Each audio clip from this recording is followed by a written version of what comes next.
दो जमात अहमदिया के अंदर बन जाती है, एक को लाहौरी ग्रुप कहा जाता है और एक को कादियानी ग्रुप। तो मेरी ख्वाहिश ये थी कि मैं फिर किसी ऐसी इल्मी शख्सियत से गुफ्तगू करूँ जिनका ताल्लुक़ जमात अहमदिया लाहौरी ग्रुप से हो, और वो अपने लिटरेचर को भी अच्छे से जानता हो, इख्तिलाफ़ को भी अच्छे से जानता हो, अपने बुनियादी अक़ाइद नज़रियात को भी। तो मेरी बहुत खुशकिस्मती ये हुई कि मुझे एक ऐसी शख्सियत से मुलाकात हुई, और कोई जान पहचान ताल्लुक़ पीछे कभी नहीं था, लेकिन ये बस एक रास्ता निकला। और जब उनसे बात हुई तो मुझे बहुत खुशी हुई कि वो ख़ुद साहिब तसनीफ़ शख्सियत हैं, उनकी भी कोई 4-5 किताबें छपी हुई मौजूद है। 1901 के बाद, तो ये किताब 1901 के बाद की है, और उसमें आपने यानी अपना जो एक मुकदमा है वो आपने बड़ी क्लैरिटी के साथ ये बयान कर दिया कि कोई जो है अब नबी न तो कोई नया आएगा, ना पुराना भी कोई नहीं आएगा, यानी इस हद तक खत्म नबूवत के वक़्त है। अच्छा, फिर इसी तरह एक और मैं आपको, जैसे आपने इस तरह से बात की, लेकिन अगर हम मिर्ज़ा साहब की किताबों में देखते हैं, और आप लोगों के दायरे से एक बहुत अच्छी किताब हमें नज़र आई और ये किताब हमें हाथ लगी है, हज़रत मिर्ज़ा ग़ुलाम अहमद साहब का दावा नबूवत से इनकार, और ये माशाल्लाह से तकरीबन कोई 312 सफ़े की किताब है ग़ालिबन, हाँ 250। तो इसके अंदर आप लोगों ने ये किया है कि जहाँ जहाँ मिर्ज़ा साहब ने अपने लिए नबूवत का, नबी का या रसूल का लफ्ज़ इस्तेमाल किया, उन सब इबारतों को आप लोगों ने इसमें जमा किया ना। जी वो सब तो ये बहुत अच्छा काम है। तो मैं इसको भी कुछ चीज़ें देख भी रहा हूँ, और मज़ीद कभी आपसे टाइम मिला तो इस पर भी बात करूँ। लेकिन इसमें तो आपने इतनी मोटी किताब लिखी, और मिर्ज़ा साहब की तो कोई किताब ऐसी खाली नहीं जिसमें उन्होंने अपने लिए नबी का, रसूल का लफ्ज़ इस्तेमाल ना किया। तो उसकी आप लोग तावील करते हैं, ख़ास तौर पर जो जमात अहमदिया लाहौरी ग्रुप जिसको कहा जाता है, तावील करते हैं आप लोग कि भाई ये यहाँ पर नबी से मुराद यूँ नहीं है, ऐसा है। और जो उनका जमात अहमदिया रबो वाले हम जिनको कहते हैं, या कादियानी ग्रुप जिनको, वो तो बिल्कुल उसको नबी के मफ़हूम है। तो ये किस तरह मुमकिन है? अच्छा, अभी इसी से मुतालिक मैं एक और आपसे सवाल ये करना चाहता हूँ ना कि बाकी चले आपने फरमाया कि सूफिया ने जो अपने लिए मुल्हम होने का या मुहद्दस होने का, खुदा से हम कलाम होने के सारे दावे आपने फरमाया कि मौजूद है इब्न अरबी वगैरह का भी। अच्छा, अभी दिलचस्प बात है कि गुज़श्ता दिनों में इराक़ के एक बहुत बड़े आलिम, जो कि अब तो शिया नहीं रहे, मतलब आज़ाद ख़याल और उस तरह के हो गए, लेकिन वो ख़ुद इरफान और उसके, तो उन्होंने भी बहुत इस पर बात की कि मैं उस खुदा को कैसे मानूंगा जो बनी इसराइल के बिछड़े की तरह बात ही नहीं करता। ठीक है ना, वो कहते हज़रत मूसा ने तो दलील ये दी थी कि भाई ये कैसा इलाह है जो बात नहीं करता। या हज़रत इब्राहिम ने कहा था कि जिनको तुम पूछते हो किस तरह से इलाही, तो लातंतिकून वगैरह। तो उस पर उनका कहना है मैं तो उस खुदा को मानता हूँ जिसको इरफान वाले और सूफिया मानते हैं, जो हम कलाम होता है, जिससे आज भी बात होती है। तो उनका अपने एक नुक्ते नज़र। मैं सिर्फ इसमें ये कह रहा हूँ कि यानी चलो हम गुजरे बुजुर्गों की, और फिर ये बंदा जो अभी मौजूद, उन्होंने बहुत तफसील से इसके ऊपर बात की। लेकिन मुझे सवाल ये है ना कि भाई बाकी शेख अकबर वगैरह, या और आपने कहा कि अब्दुल कादिर जिलानी, या और जिस तरह सूफिया गुजरे हैं, या शियाओं में इरफानी बहुत से गुजरे हैं, तो उनमें से लोग, उन्होंने तो अपने नबी, रसूल, नबूवत, रिसालत वगैरह की इस्तिलाह तो इस्तेमाल नहीं की ना। तो मिर्ज़ा साहब ने इतनी शिद्दत से और इतनी कसरत से ये इस्तिलाह अपने लिए इस्तेमाल क्यों की, जिससे खामखा एक झगड़ा बहुत ज़्यादा हो गया? ये खुदा का हुक्म था उनको कि कहना है आप, तो मेरे ख्याल से साबित नहीं की जा सकती कि मिर्ज़ा साहब ने शरीयत को भी तब्दील किया। लेकिन एक चीज़ जिसको बहुत ज़्यादा प्रोपेगेंडा कहें आप, उसको हमारी तो कम इल्मी है, आप बेहतर बताएंगे, वो ये कहा जाता है कि मिर्ज़ा साहब ने जिहाद को मनसूख किया ना। तो ये तो शरीयत में तब्दीली नहीं है। अच्छा, ये आपने बड़ा अच्छा सवाल। तो साहब तो खुद चले गए दुनिया से, बहुत हो गए, जो मामला हुआ तो अल्लाह के यहाँ है। उनके जो करीब तरीन लोग थे, वो लोग जो इस फैसले को करवाने में, आप कह सकते हैं कि डॉक्टर मुबश्शिर हसन और ये पीरज़ादा साहब, उन्होंने खुद कहा कि जी सियासी फैसला था, हमारी मजबूरी थी, हमें करना था, कर दिया। लेकिन इसके अंदर मुझे तो भुट्टो की जो शख्सियत जिसको हम जानते हैं, वो बिल्कुल एक सोशलिस्ट माइंड की, कोई मज़हब का कोई इतना वो नहीं। अब तो चलो पीपल पार्टी वाले पता नहीं वो कहेंगे नहीं वो बहुत बड़े मुजद्दिद थे, या इस तरह नहीं है, उनके ख्यालात मौजूद है। दूसरा ये है कि उसके बाद भी हमें नहीं पता, मैं तो कहीं नहीं देखा बेनज़ीर को या किसी को उन्होंने इसको क्रेडिट के तौर पर बयान किया जलसों में, मुझे नहीं याद कि आपके में कि भाई हम जैसे वो एटमी दम बला ये चीज़ें बताते हैं, और उसमें यानी बाकायदे इसको फ़ख्र के तौर पर बड़ी लीडरशिप की तरफ से कि हमने अहमदियों को भी काफ़िर करार, ये मैंने नई गुफ्तगू सुनी इनकी। तो मुझे तो ये लगता है कि ये लोग तो आप इसको मतलब उस वक्त कर लिया, लेकिन इनके अंदर ऐसा नहीं था। तो इसकी तौजीह मुझे एक समझ में आती है, वो मैं आपको बताता हूँ। लेकिन आपका क्या ख्याल है, यानी कि भाई ये शख्स खुद मजहबी लिहाज से इनका ये है लिबरल तो नहीं कहेंगे, सोशलिस्ट है भुट्टो साहब ना बाकायदा, और जो हकीकी सोशलिस्ट है वो तो मजहब से ही उसका नहीं होता। लेकिन हम भुट्टो साहब के बारे में नहीं कहते, मुसलमान थे जाहिर सी बात है, लेकिन उनको ये नहीं था कि कोई गिरोह को हम ऐसे कर दें। और इसके साथ साथ बहुत ये मेरे ख्याल लोगों को पता नहीं है, सही बुखारी शरीफ की एक शरह भी है, ठीक है। तो हाँ बिल्कुल, उस पर जाने से पहले मैं सिर्फ ये चाहता हूँ कि मौलाना मोहम्मद अली लाहौरी साहब, ठीक है ना, जाहिर सी बात है पाकिस्तानी आइन में तो अहमदी लाहौरी और अहमदी कादियानी दोनों ही बराबर है, ठीक है। और हमारे यहाँ उलमा के या जो लोगों के मजहबी तबकों में भी यही बात है कि भाई ये दोनों जो है ना, इनका ताल्लुक इस्लाम से नहीं है। तो मैं मौलाना अब्दुल माजिद दरियाबादी साहब बहुत बड़े आलिम, बहुत बड़ा नाम है इनका, और मौलाना अशरफ अली थानवी के हाथ ये बेअत हुआ है, ठीक है। इनकी तफसीर अल-माजिदी है, तफसीर माजिदी इंग्लिश में भी इन्होंने तफसीर लिखी है, फिर बाद में उर्दू में भी लिखी। तो इस तफसीर के मुकदमे में इन्होंने एक जगह जिक्र किया था मोहम्मद अली लाहौरी साहब का, और बहुत मुख्तसर, और उसके अंदर उन्होंने ये बताया कि भाई मैंने जिन जिन तफसीरों से इस्तिफादा किया उनमें से अब वो मुझे लगता है कि सलाम और आदाब, उम्मीद है आप सब दोस्त अहबाब खैरियत से होंगे। शमसुद्दीन हसन शिगरी एक बार फिर आपकी खिदमत में हाजिर हुआ हूँ मैं। हमने एक प्रोग्राम किया था अहमदियत के ऊपर, और एक अहमदी स्कॉलर के साथ जिनको हम अहमदी कादियानी कहा जाता है, मोहतरम जनाब अंसर रज़ा साहब के साथ। उसको दोस्तों ने पसंद किया, कुछ लोगों ने बुरा भी मनाया। और फिर उसके बाद हमने ज़ैन शफ़ीक़ साहब के साथ दो बहुत तफसीली नशिस्त की थी। तो उसमें से एक नशिस्त में उन्होंने जमात अहमदिया में होने वाले इख्तलाफ का हमने ज़िक्र किया था तफसील से, और जिसके बाद फिर हमारे यहाँ देखते हम कि दो जमात अहमदिया के अंदर बन जाती है, एक को लाहौरी ग्रुप कहा जाता है और एक को कादियानी ग्रुप। तो मेरी ख्वाहिश ये थी कि मैं फिर किसी ऐसी इल्मी शख्सियत से गुफ्तगू करूँ जिनका ताल्लुक़ जमात अहमदिया लाहौरी ग्रुप से हो, और वो अपने लिटरेचर को भी अच्छे से जानता हो, इख्तलाफ को भी अच्छे से जानता हो, अपने बुनियादी अकायद नज़रियात को भी। तो मेरी बहुत खुशकिस्मती ये हुई कि मुझे एक ऐसी शख्सियत से मुलाकात हुई, और कोई जान पहचान ताल्लुक़ पीछे कभी नहीं था, लेकिन ये बस एक रास्ता निकला। और जब उनसे बात हुई तो मुझे बहुत खुशी हुई कि वो ख़ुद साहिब तसनीफ़ शख्सियत हैं, उनकी भी कोई 4-5 किताबें छपी हुई मौजूद हैं। इसके अलावा तराजिम वग़ैरह भी कुछ किताबों के उन्होंने किए हुए हैं, और बहुत गहरी उनकी जो नज़र है, निगाह है, वो इस पर मौजूद है। इस्लाम के ऊपर बहुत अच्छा उनका मुतालिया, और बाकायदा एक मुबल्लिग़ शख्सियत। तो बहुत मुझे अच्छा लगा। तो मैंने उनसे ये दरख्वास्त की थी कि भाई मैं इस मौजू पर एक तो सिर्फ़ इख्तलाफ पे नहीं बात करना, मुकम्मल यानी अहमदियत क्या है और जमात अहमदिया लाहौर का क्या मौक़िफ़ है, कादियान वालों का क्या मौक़िफ़ है, उन सब चीज़ों पर। तो बहुत खुशी हुई। मैं नाम नहीं ले रहा हूँ और उनकी वीडियो आपके सामने नहीं चला रहा हूँ, सिर्फ़ मेरी वीडियो आएगी, क्योंकि हमारे यहाँ हालात और मसाइल इस किस्म के हैं जिसमें हम ये बात नहीं कर सकते। तो बहुत मैं उनका मशकूर हूँ कि उन्होंने मुझे टाइम दिया। तो मैं बिला ताख़ीर अपनी गुफ्तगू की इब्तिदा करता हूँ। अस्सलाम वालेकुम सर। वालेकुम अस्सलाम वरहमतुल्लाहि वबरकातुहू। मैं आपका शुक्रिया अदा करता हूँ कि आपने ये मौका अता किया है कि आपके तवस्सुत से, आपके चैनल के ज़रिए से मैं जो हमारे जमात अहमदिया लाहौर का एक नुक्ता नज़र है वो आवाम तक पहुँचा सकें। तो इसके लिए मैं आपका बहुत शुक्रगुज़ार हूँ। अच्छा सर, हमारे यहाँ जब हम मुस्लिम बर-ए-सग़ीर की तारीख़ पढ़ते हैं मुसलमानों की या इस्लाम की, तो उसके अंदर मिर्ज़ा ग़ुलाम अहमद क़ादियानी साहब का नाम बहुत ज़्यादा आता है, और इब्तिदाई उनकी तहरीरों से मुताल्लिक़ तो हमें मिलता है कि वो बहुत बड़े इस्लाम के मुबल्लिग़ भी थे, मुतकल्लिम भी थे, और उनका शुरू में जो बराहीन अहमदिया वग़ैरह पे काम हुआ, तमाम मसालिक के उलमा ने उनकी बड़ी तारीफ़ की हुई है। लेकिन फिर कहा यह जाता है कि बाद में वो गुमराह हो गए और वो किसी और रास्ते पे चल पड़े, नबूवत का दावा कर दिया और इस तरह की बहुत सारी चीज़ें। तो मैं आपसे थोड़ा सा ये समझना चाहता हूँ कि मिर्ज़ा ग़ुलाम अहमद क़ादियानी साहब का मसला क्या था? वो नबूवत वग़ैरह का दावा जो उन्होंने किया, या उनकी किताबों में ये दावे मिलते भी हैं हमें, तो वो क्या था, और बाकी मुसलमानों को उनसे बुनियादी इख्तलाफ क्या है?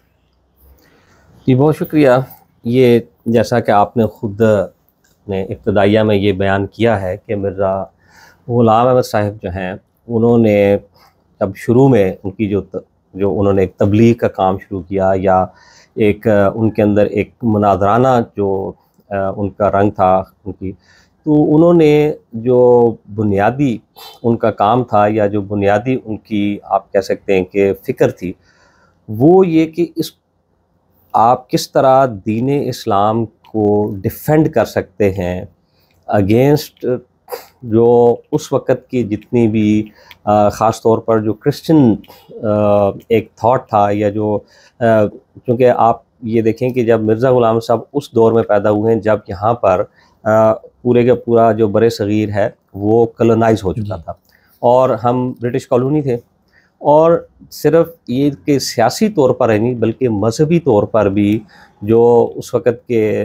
जो पादरी थे वो बाकायदा यहाँ आ चुके थे, और वो आकर उन्होंने इस्लाम के ख़िलाफ़ भी एक पूरी मुहिम चल चुकी थी, और बेशुमार लोग जो हैं वो हिंदुओं की तरफ से भी उसकी तरफ से लिखी। बिल्कुल ठीक।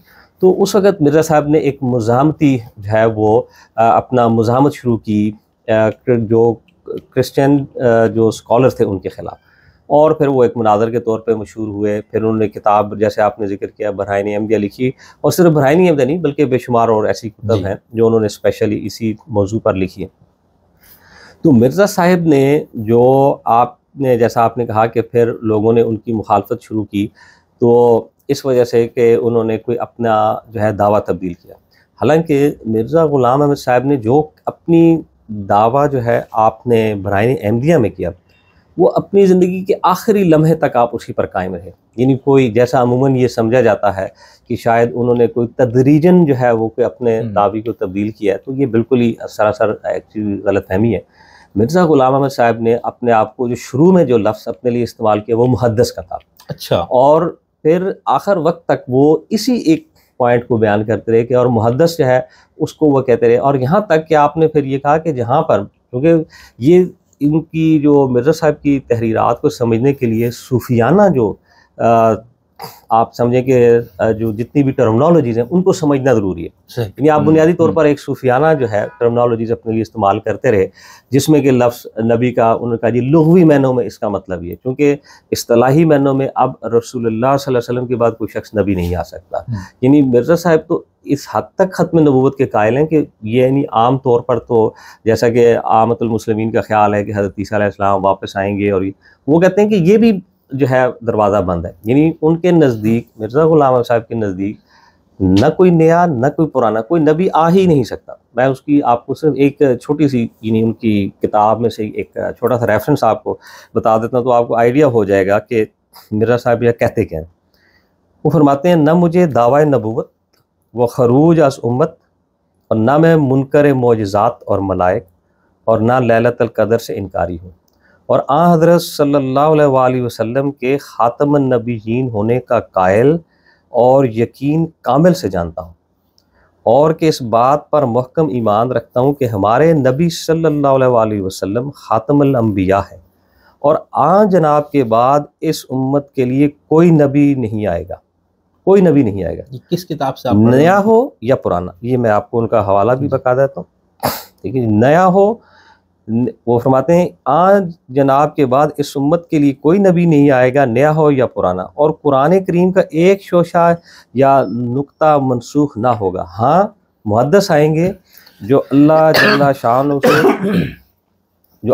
शानु से हम कलाम होते हैं, और नबूवत तामा की बाज़ सिफ़ात ज़िल्ली तौर पर अपने अंदर रखते हैं। सही। ये आपका टोटल है, और ये किताब उनकी है निशान आसमानी। ठीक है, और ये इन्हीं वो किताबें हुए हैं जो कि क्योंकि अमूमन ये ख्याल किया जाता है कि 1901 के बाद जब लोगों का, और जमातें जो हमारी दूसरी जमातें रब्बा जिसको हम कहते हैं, या जमात कादियान, डिफ्रेंशिएशन के लिए दोनों के दरमियान उनका भी ख्याल ये है कि 1901 के बाद, तो ये किताब 1901 के बाद की है।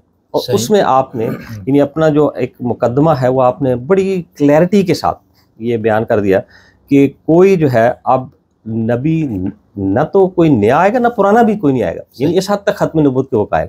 अच्छा, फिर इसी तरह एक और मैं आपको जो है ना वो उनकी अरबी की एक सॉरी उसमें है, फरमाते हैं लस्तु बिनबीन, मैं नबी नहीं हूँ, वलाकिन मुहद्दिसल्लाह, बल्कि मुहद्दिसल्लाह, वही मुहद्दिस का जो सूफियाना एक टर्मिनोलॉजी, व कलीमुल्लाह ले उजद्दिद दीन अल मुस्तफ़ा, ताकि दीन मुस्तफ़ा की तजदीद के लिए है।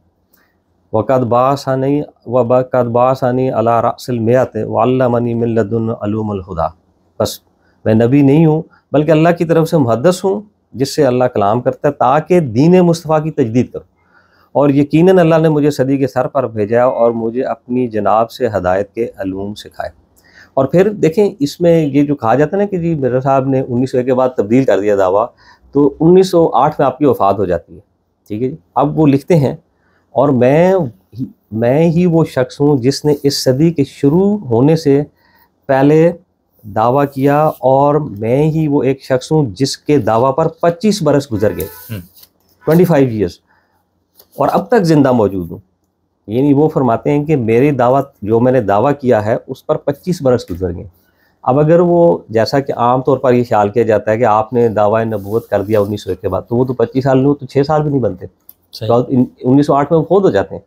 तो मिर्ज़ा ग़ुलाम अहमद साहब ने एक्चुअली जो बात की ना जी, वो उतनी हद तक है कि जो मुहद्दिस का लफ्ज़ जो एक आम टर्मिनोलॉजी में इस्तेमाल होता है, और जैसा कि आप हदीस में भी आप जानते हैं कि पहले जो उम्मतों में लोग थे जिनसे अल्लाह ताला का कलाम होता था वो नबी नहीं थे बल्कि मुहद्दिस हुए, तो आप भी अपने आप को इससे ज़्यादा आपने कोई दावा नहीं किया।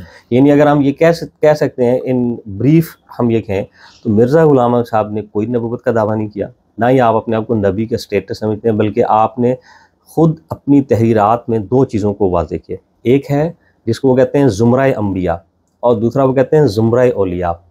यानी एक नबियों का दायरा और जो है वो औलिया। वो कहते हैं मैं ज़ुमरा औलिया का फ़र्द हूँ। अच्छा। और दूसरा ये आपने इस चीज़ को मज़ीद थोड़ा क्लैरिफाई किया, वही नबूवत और वही वलायत। वो कहते हैं कि अब वही नबूवत रसूलुल्लाह सल्लल्लाहु अलैहि वसल्लम पर ख़त्म हो गई, और अब अगर जो है जिब्राईल एक भी लफ्ज़ जो है वो लेके आ जाए तो वही नबूवत जो है, यानी जो ख़त्म नबूवत है वो ख़त्म हो जाएगी। और वो कहते हैं क़यामत तक अब जो है जिब्राईल कोई वही जो है वो लेकर नहीं आ सकता। हाँ, वही वलायत वही है जो कि औलिया को, जिसको कश्फ़ व इल्हाम की आप बात करते हैं। और इसी चीज़ को जो मिर्ज़ा साहब ने असल में वो हदीस जो रसूलुल्लाह सल्लल्लाहु अलैहि वसल्लम जहाँ आता है कि आप रसूलुल्लाह सल्लल्लाहु अलैहि वसल्लम फरमाया कि आप मेरे बाद कोई नबी नहीं, ठीक है। तो जहाँ आपने फरमाया कि जब सहाबा ने पूछा लम यब्का मिनल नबुव्वत इल्लल मुबशरात, तो फरमाया मल मुबशरात या रसूलल्लाह, वो मुबशरात हैं आपने कहा अर्रोया सालहा, एक सच्चे इंसान का सच्चा ख्वाब। यही जो है इसको जो सूफिया है वो वही वलायत करार देते हैं। और यही मिर्ज़ा साहब अपनी भी किताबों में, अपने सारे जो उनका कलाम है उसमें इसी को वो इस्तेमाल करते हैं, वही वलायत की लफ्ज़ को। इससे ज़्यादा जो है वो आप ना, तो जैसे मैंने आपको बताया, वो कहते हैं कि रसूलुल्लाह के बाद अब कोई नबी नहीं, नबूवत जो है वो रसूलुल्लाह सल्लल्लाहु अलैहि वसल्लम पर हर लिहाज से कमाल ख़त्म हो गई, और अब कोई शख्स जो है वो नबी नहीं आ सकता। फिर आपने यहाँ तक लिख दिया कि अगर कोई भी शख्स जो दावा नबूवत करे रसूलुल्लाह सल्लल्लाहु अलैहि वसल्लम के बाद, मैं उसे काफिर, काज़िब, दायरा इस्लाम से खारिज समझता हूँ। सही, तो ये आपका फिक्र। तो ये मैंने आपको एक बता दिया कि मिर्ज़ा साहब हैं, उन्होंने एक तो नबूवत का दावा नहीं किया, जो उनका बुनियादी मकसद सिर्फ एक है, दीन इस्लाम की एक खूबसूरत ताबीर को लोगों के सामने पेश करना, खूबसूरत तस्वीर को पेश करना। और वो उन्होंने ये कहा कि अब अमन का दीन दौरा है उस माने में ख़ास तौर पे, और दूसरा उनका ये इल्म का दौर है। तो आपने ये कहा कि मैं मुसलमानों को, जो अपनी जमात के लोग हैं, वो इल्म की तरफ जाएं और दीन इस्लाम की खूबसूरती को अलूम के ज़रिए से बाकियों तक पेश करें। सही, बहुत अच्छा, बहुत शुक्रिया। अच्छा, इसमें मैं एक लफ्ज़ की वजाहत चाहूँगा, ये मुहद्दिस का लफ्ज़, ये मुहद्दस है या मुहद्दिस? मुहद्दस, मुहद्दस, दाल पर ज़बर के साथ, इसमें मफ़ऊल है, ठीक है। अच्छा, तो अब मैंने ये कहा कि दोस्तों को ये इश्तिबाह ना हो ना कि हम मुहद्दिस बोल रहे हैं और इससे हदीस के काम वाले नहीं, ये एक रिवायत है जिसका जिक्र आपने भी फरमाया, और उसके अंदर गालिबन ये भी कि इस उम्मत के मुहद्दिस उमर है, हज़रत उमर के ऊपर भी कहा गया है कि अगर मुहद्दिस वो उसमें, यानी वो शख्स जिस पे इल्हाम होता है खुदा की। एग्जैक्टली। तो मैंने कहा ये वजह। दूसरा जो है ना, अब जैसे आपने इस तरह से बात की, लेकिन अगर हम मिर्ज़ा साहब की किताबों में देखते हैं, और आप लोगों के दायरे से एक बहुत अच्छी किताब हमें नज़र आई और ये किताब हमें हाथ लगी है, हज़रत मिर्ज़ा ग़ुलाम अहमद साहब का दावा नबूवत से इनकार, और ये माशाल्लाह से तकरीबन 250। तो इसके अंदर आप लोगों ने ये किया है कि जहाँ जहाँ मिर्ज़ा साहब ने अपने लिए नबूवत का, नबी का या रसूल का लफ्ज़ इस्तेमाल किया, उन सब इबारतों को आप लोगों ने इसमें जमा किया ना। जी, वो सब तो ये बहुत अच्छा काम है। तो मैं इसको अभी कुछ चीज़ें देख भी रहा हूँ, और मज़ीद कभी आपसे टाइम मिला तो इस पर भी बात करूँ। लेकिन इसमें तो आपने इतनी मोटी किताब लिखी, और मिर्ज़ा साहब की तो कोई किताब ऐसी खाली नहीं जिसमें उन्होंने अपने लिए नबी का, रसूल का लफ्ज़ इस्तेमाल ना किया। तो उसकी आप लोग तावील करते हैं, ख़ास तौर पर जो जमात अहमदिया लाहौरी ग्रुप जिसको कहा जाता है, तावील करते हैं आप लोग कि भाई ये यहाँ पर नबी से मुराद यूं नहीं है, ऐसा है। और जो उनका जमात अहमदिया रबो वाले हम जिनको कहते हैं, या कादियानी ग्रुप जिनको, वो तो बिल्कुल उसको नबी के मफ़हूम में। तो ये किस तरह मुमकिन हुआ? अच्छा, इसमें यह कि हम तावील नहीं करते, यानी ये नहीं कि जी मैं खुद मिर्ज़ा साहिब उसकी तावील करते हैं। बात यह है कि यानी जिस शख्स ने खुद लिखा, हमने ये देखना है कि वो अपने आप को इस सिलसिले में क्या कहते हैं, यानी उनकी जो तावील है वही काबिल कबूल होगी। वो खुद इसकी तावील यही करते हैं। वो जैसा मैंने आपको अभी बताया है, ताकि आपको इससे आइडिया हो जाएगा कि फिर मिर्ज़ा साहिब ने अपना एक इश्तिहार लिखा, ठीक है। यानी वो उसमें वो फरमाते क्या हैं, मैं आपको कहते हैं, यानी चूँकि इससे वही बात है कि जिन लफ्ज़ नबी के ऊपर लोगों को इश्तिबाह आता है, या तो वो कहते हैं कि हाशा व कल्ला, मुझे नबूवत हकीकी का हरगिज़ दावा नहीं है, बल्कि जैसा कि मैं अपनी किताब ज़ाला-ए-हाम, जो उनकी किताब है, कि सफ़ा 137 में लिख चुका हूँ, मेरा इस बात पर ईमान है कि हमारे सैयद व मौला मोहम्मद मुस्तफ़ा सल्लल्लाहु अलैहि वसल्लम ख़ातमुल अंबिया है। सो मैं तमाम मुसलमान भाइयों की खिदमत में वाज़े करना चाहता हूँ। अब ये उनका बड़ा, देखें ना, कुरान मजीद में अल्लाह ताला ने भी बयान फरमाया कि मुतशाबिहात भी हैं और इसमें मुहकमात भी हैं। तो चीज़ वो आप इख्तियार करें जो मुहकम है। वो मुतशब्बिहात वही लेते हैं जिनकी दिलों में टेढ़ापन है। तो वो ये अब मिर्ज़ा साहब ये उनकी मुहकम बात वो फरमाते हैं। सो मैं तमाम मुसलमान भाइयों की खिदमत में वाज़े करना चाहता हूँ कि अगर वो इन लफ्ज़ों से नाराज़ हैं और इनके दिलों पर ये अल्फाज शाक हैं, तो वो इन अल्फाज को तरमीम शुदा तसव्वुर फरमा कर इसके बजाय इसके मुहद्दस का लफ्ज़ मेरी तरफ से समझिए। यानी ये उनकी अपनी तावील है, क्योंकि किसी तरह मुझको मुसलमानों में तफरका और निफाक डालना मंजूर नहीं है। जिस हालत में इब्तिदा से मेरी नीयत में, जिसको अल्लाह जल्ला शानो खूब जानता है, इस लफ्ज़ नबी से मुराद हकीकी नबूवत हकीकी नहीं है, बल्कि सिर्फ मुहद्दस मुराद है, जिसके मैंने आदर सल्लल्लाहु अलैहि वसल्लम ने मुकल्लम मुराद लिए हैं, यानी मुहद्दसों की निस्बत फरमाए। आगे वो हदीस बयान है, हन अबी हुरैरा रज़ियल्लाहु अन्हु क़ाल नबी सल्लल्लाहु अलैहि वसल्लम लक़द काना फ़ी मन काना क़ब्लकुम मिन बनी इसराईल रिजालन युकल्लमूना मिन गैरि अन यकूनु अंबिया फ़इन यकुन मिन उम्मती मिनहुम अहदुन फ़उमर। ये वही हदीस जैसा कि अगर मेरी उम्मत में कोई है। फिर आगे ये नहीं देखें, जैसे आपने कहा ना कि तावील हम करेंगे, मिर्ज़ा साहब खुद फरमाते हैं, सो मुझे अपने मुसलमान भाइयों की दिलजोई के लिए इस लफ्ज़ को दूसरे पैराए में बयान करने से क्या उज़र हो सकता है। तो दूसरा पैराया ये है कि बजाय लफ्ज़ नबी के मुहद्दस का लफ्ज़ हर जगह समझ लें और इसको यानी लफ्ज़ नबी को काटा हुआ ख्याल फरमा लें। ये है वो मुहकम बात। ये मिर्ज़ा साहब का ख़ुद अपना जो है वो इश्तिहार है, और ये आपने इश्तिहार जो है वो शाया कर दिया कि जी ये मेरी तरफ से आप जो है ना लफ्ज़ जहाँ जहाँ ऐसे आए आप उसको समझें इसकी मुहद्दस का लफ्ज़, तो फिर अंडरस्टैंडिंग आपकी आसानी हो जाएगी। और यही जो है जमात अहमदिया लाहौर का मौक़िफ़ है कि मिर्ज़ा साहिब जो हैं उन्होंने कोई नबूवत का दावा नहीं किया, बल्कि ये वही टर्मिनोलॉजी इस्तेमाल करें जो सूफियाना इस्तिलाहात पीछे भी आ रही हैं, और जो हदीस में भी ये लफ्ज़ मुहद्दस आ गया, या फिर जैसे रसूलुल्लाह सल्लल्लाहु अलैहि वसल्लम की वो हदीस में आ जाता है कि वो नबूवत में कुछ बाकी नहीं सिवाय मुबशरात के, और वो आपने फरमाया मुबशरात के हैं, ये एक शख्स की सच्चा। अच्छा, ये जो किताब है ना कि हज़रत मिर्ज़ा ग़ुलाम अहमद साहब का दावा नबूवत से इनकार, इसके सफ़ा नंबर 234 पे अखबार आम को एक ख़त, तो और आ हज़रत के इक़्तिदार और मुताबियात से बाहर जाता हूँ, ये इल्ज़ाम सही नहीं है, बल्कि ऐसा दावा नबूवत का मेरे नज़दीक कुफ्र है, और आज से बल्कि अपनी हर एक किताब में हमेशा मैं यही लिखता आया हूँ कि इस किस्म की नबूवत का मुझे कोई दावा नहीं, और ये सरासर मेरे पर तोहमत है, और जिस बिना पर मैं अपने तई नबी कहलाता हूँ ये वो सिर्फ़ इस कदर है कि मैं खुदा ताला की हम कलामी से मुशर्रफ़ हूँ, और मेरे साथ बकसरत बोलता और कलाम करता है, और मेरी बातों का जवाब देता है, और बहुत सी गैब की बातें मेरे पर ज़ाहिर करता, और आइंदा के ज़मानों के वो राज मेरे पर खोलता है कि जब तक इंसान को इसके साथ खुसूसियत का क़ुर्ब ना हो। ये क्या है, मतलब इसमें तो ठीक है वो उस मफ़हूम में तो मना कर रहा है, लेकिन ये जो सारा कुछ है कि खुदा से हम कलामी, मुस्तक़बिल की चीज़ें बताना, बकसरत कलाम करना, तो ये सब सूफियाना उसमें है, ये सब सूफियाना है। देखिए ना, बात यह है कि मिर्ज़ा साहब जो बात कर रहे हैं वो उसी बात सिर्फ ये है जैसा कि पहले जितने लोग, यानी आप देखें शेख अब्दुल कादिर जिलानी, या आप इवन पीछे चले जाएं जहाँ पर जहाँ ये सारा सिलसिला शुरू होता है, अपना मुहिय्यद्दीन इब्न अरबी, शेख अकबर हैं, वो जो बात कर रहे हैं मिर्ज़ा साहब उससे एक कदम भी इधर उधर नहीं हो रहे। अच्छा, आप उनके सारों की तहरीरात पढ़ लें, वो इससे भी ज़्यादा यानी उनमें ये सारी चीज़ें पाई जाती हैं। और यहाँ तक कि कुछ लोग कहते हैं हमारे ऊपर पूरा कुरान दोबारा नाज़िल हुआ, यानी ये भी आप उन्हें देखें। वो मकसद ये नहीं कि कुरान नाज़िल हुआ, मकसद यही है कि खुदा ताला की एक जो हम कलामी है इन लोगों से। अच्छा, ये चूँकि अब इसमें भी एक बड़ी बहस की बात है कि आया ये जो खुदा से हम कलामी का सिलसिला जारी है नहीं जारी, ये भी एक बड़ा अहम मौजू है। और उसमें जो कि आम तौर पर जो आमतुल मुस्लिमीन का, मैं सबका तो नहीं कहता, ख्याल ये है कि अब जो है वो खुदा ताला हम कलाम नहीं होता। ये जो सूफिया हैं और जिसमें मिर्ज़ा साहब हैं, वो मैं ये कहता हूँ कि सर फहरिस्त, वो कहते हैं नहीं ऐसा नहीं है, खुदा ताला आज भी हम कलाम लोगों से होता है।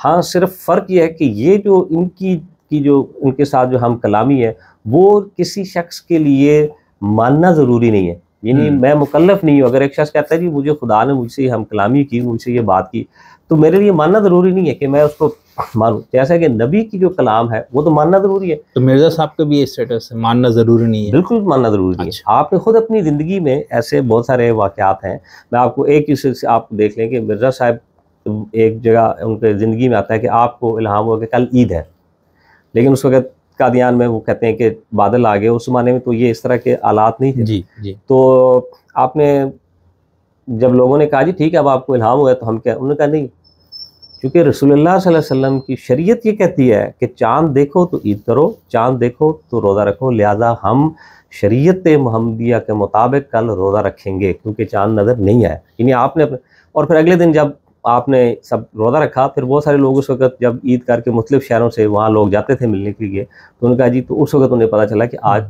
ईद होगी क्योंकि उस जगह पर नज़र नहीं आया। यानी आपने अपनी बात को जो इल्हाम है उसको शरीयत के ताबे किया। यानी अगर कोई ऐसी चीज़ जो शरीयत के ख़िलाफ़ हो या ऐसी जो कि शरीयत के साथ मुताबिकत नहीं रखता, उसको मानना कतई ज़रूरी नहीं है। इवन अगर मिर्ज़ा साहब को कोई ऐसा इल्हाम है, मिसाल के तौर किसी भी शख्स का, वो अब चूँकि शरीयत तो रसूलुल्लाह सल्लल्लाहु अलैहि वसल्लम पर मुकम्मल है, अब ना तो कोई नई शरीयत की ज़रूरत है, तो वो जो आपका इल्हाम है वो एक ख़बर हो सकती है। कोई शख्स उसको माने माने, ना माने ना माने, कोई हर्ज नहीं, क्योंकि किसी भी इंसान के जो रसूलुल्लाह सल्लल्लाहु अलैहि वसल्लम के बाद कोई कितना ही वो अल्लाह ताला के साथ उसकी जो है वो कुर्बत हो, उसके ना मानने से कोई शख्स ना तो काफिर होता है, उसके ना मानने से कोई शख्स दायरा इस्लाम से खारिज होता है। लिहाजा उसका जो, और फिर इसीलिए मिर्ज़ा साहब ने जो अपनी शराइत बैत रखी उसमें आखिरी शर्त में ये रखा है कि मैं अक़्द अख़ुवत अता दर मारूफ मानता हूँ। यानी कोई शख्स जो है कि जी मैं दर मारूफ का मतलब ये मारूफ बातों में अतात करूँगा, अगर कोई गैर मारूफ बात होगी तो अतात नहीं करूँगा, उसका मतलब दूसरे में ये आ जाता है। तो ये जो है मिर्ज़ा साहब की, इसलिए जो उनका स्टेटस है इसीलिए हम कहते हैं वो मुहद्दिस का है, या एक आप कह लें कि मुजद्दिद का है, इससे ज़्यादा जो है उससे। चले इस पे जब मैं आगे इख्तलाफ वाली बात पे आऊँगा ना, उसमें मैं मज़ीद उस पर ये थोड़ा सा कि रबो वालों का या अहमदी कादियानियों का क्या मौक़िफ़, और आपको उसमें इतना सख्त इख्तलाफ, उस पर हम इंशाल्लाह दोबारा तफसील से बात करेंगे। यहाँ पर मैं एक और चीज़, अब आप लोग जैसे मिर्ज़ा साहब को मसीह मऊद मानते हैं या नहीं मानते? मैं एक्सप्लेन कर, एक्चुअली जो मिर्ज़ा साहब ने ना ये दो टर्मिनोलॉजीज़ को बड़ी, मिर्ज़ा साहब अपनी किताबों में जिस चीज़ को कहते हैं कि मेरा जो एक स्टेटस है वो एक मुहद्दिस का है, इससे ज़्यादा नहीं। अब वो मसीह मौत से मुराद क्या लेते हैं और मेहदी मौत से मुराद क्या लेते हैं, ये चीज़ मिर्ज़ा साहब ने, चूँकि वो इससे लोगों को अमूमन कन्फ्यूजन ये आती है कि शायद ये अपने आप को हज़रत ईसा कह रहे हैं। हाँ ठीक है, लेकिन मिर्ज़ा साहब तो ये कहते हैं कि हज़रत ईसा, जो उनका पॉइंट ऑफ व्यू है कि ही डाइड, वो कोई शख्स नहीं आए। यानी उससे वो कहते हैं कि जो हदीस में सिर्फ इतनी ही मुराद हो सकती है कि एक ऐसा शख्स जिसमें, जैसा कि रसूलुल्लाह सल्लल्लाहु अलैहि वसल्लम ने फरमाया उलमा उम्मती का अम्बिया बनी इसराइल, जैसे वो हदीस के बारे में जिक्र होता है कि जो अम्बिया की तरह होंगे या उनकी मिसल होंगे, मसील होंगे, वो कहते हैं कि मैं भी मसील मसीह हूँ। मेरी जो तालीम इस वक्त है वो उसी तरह की अमन वाली तालीम है जिस तरह हज़रत ईसा ने अपनी तालीम दी, तो मैं इस ज़माने में मसील मसीह एक। अच्छा, दूसरा वो कहते हैं कि मेहदी मऊद। अब वो कहते हैं कि जो आम तौर पर मेहदी का जो कॉन्सेप्ट है आमतुल मुस्लिमीन में, वो तो एक ऐसा तस्वर है कि जिसमें एक तो खूनी मेहदी, यानी वो आएगा और सारी दुनिया में इस्लाम फैला देगा, और दूसरा ये कि जब मेहदी आ जाएगा तो वो तमाम दुनिया में जाएगा और जहाँ जहाँ काफिर होंगे उन तक उसकी रूह वो पहुँचेगा और सब मारे। मिर्ज़ा साहब इस तस्वर की को कहते हैं कि ये तस्वर ही गलत है। कहते हैं ऐसी तो ताकत किसी इंसान को रसूलुल्लाह सल्लल्लाहु अलैहि वसल्लम के बाद दी नहीं जा सकती। एक दूसरा ये कहते हैं कि ये कुरान के वैसे ही खिलाफ है। कुरान मजीद में अल्लाह ताला ये फरमाता है कि जो हज़रत ईसा के न मानने वाले हैं ला यौमल क़यामा, वो जिंदा आखिर क़यामत तक रहेंगे। तो ये तो एक दूसरी बात, वो कहते हैं इस मेहदी से मुराद सिर्फ इतना है कि एक ऐसा शख्स जो हदायत याफ्ता हो और लोगों को हदायत की तरफ बुलाए। इस ज़माने में मैं हूँ। और फिर मिर्ज़ा साहब ने आगे लफ्ज़ इस्तेमाल किया मेहदीयून, कि ये जो है हो सकता है कि इस बाद में ऐसे लोग आएंगे जो इसी तरह लोगों को अपने अपने वक्त में लोगों को हदायत देंगे। इस वक्त जो मैं कहता हूँ वो मैं अब कह रहा हूँ कि मैं ये शख्स हूँ जो इस वक्त खड़ा हूँ, लेकिन ज़रूरी, फिर मिर्ज़ा साहब ने यहाँ तक लिखा कि हो सकता है कि एक वक्त ऐसा भी आए कि एक ऐसा मेहदी है जो उसी हदीस के मुताबिक जो है वो जंग की ज़रूरत की तरफ आए, यानी वो कहे कि जब जंग की ज़रूरत है। लेकिन आज चूँकि मैं जो कह रहा हूँ अमन की, आजकल इल्म की ज़रूरत, तो इसलिए उन्होंने इस कॉन्सेप्ट को जो है ना वो एक्सप्लेन कर दिया कि मेहदी से मुराद, जैसे अमूमन ये ख्याल किया जाता है कि शायद एक ही शख्सियत होगी, क्योंकि हदीस में इसको बहुत इख्तलाफ आया, तो आप जानते हैं कि उसमें यहाँ तक भी है कि ला मेहदी इल्ला ईसा, एक वो हदीस पे आ गई ईसा के अलावा कोई महदी भी नहीं। और फिर इसमें इख्तलाफ है, इवन आप देखें तो अहले तशय्युअ अहले सुन्नत के दरमियान इख्तलाफ आ गया, वो दोनों शख्सियत ही मुख्तलिफ है। तो मिर्ज़ा साहब जो हैं उन्होंने इसको और एक्सप्लेन कर दी कि इससे मुराद जो है वो एक ऐसा शख्स है जो हदायत याफ्ता लोगों को हदायत करेगा, इज़ अ गाइडेड वन।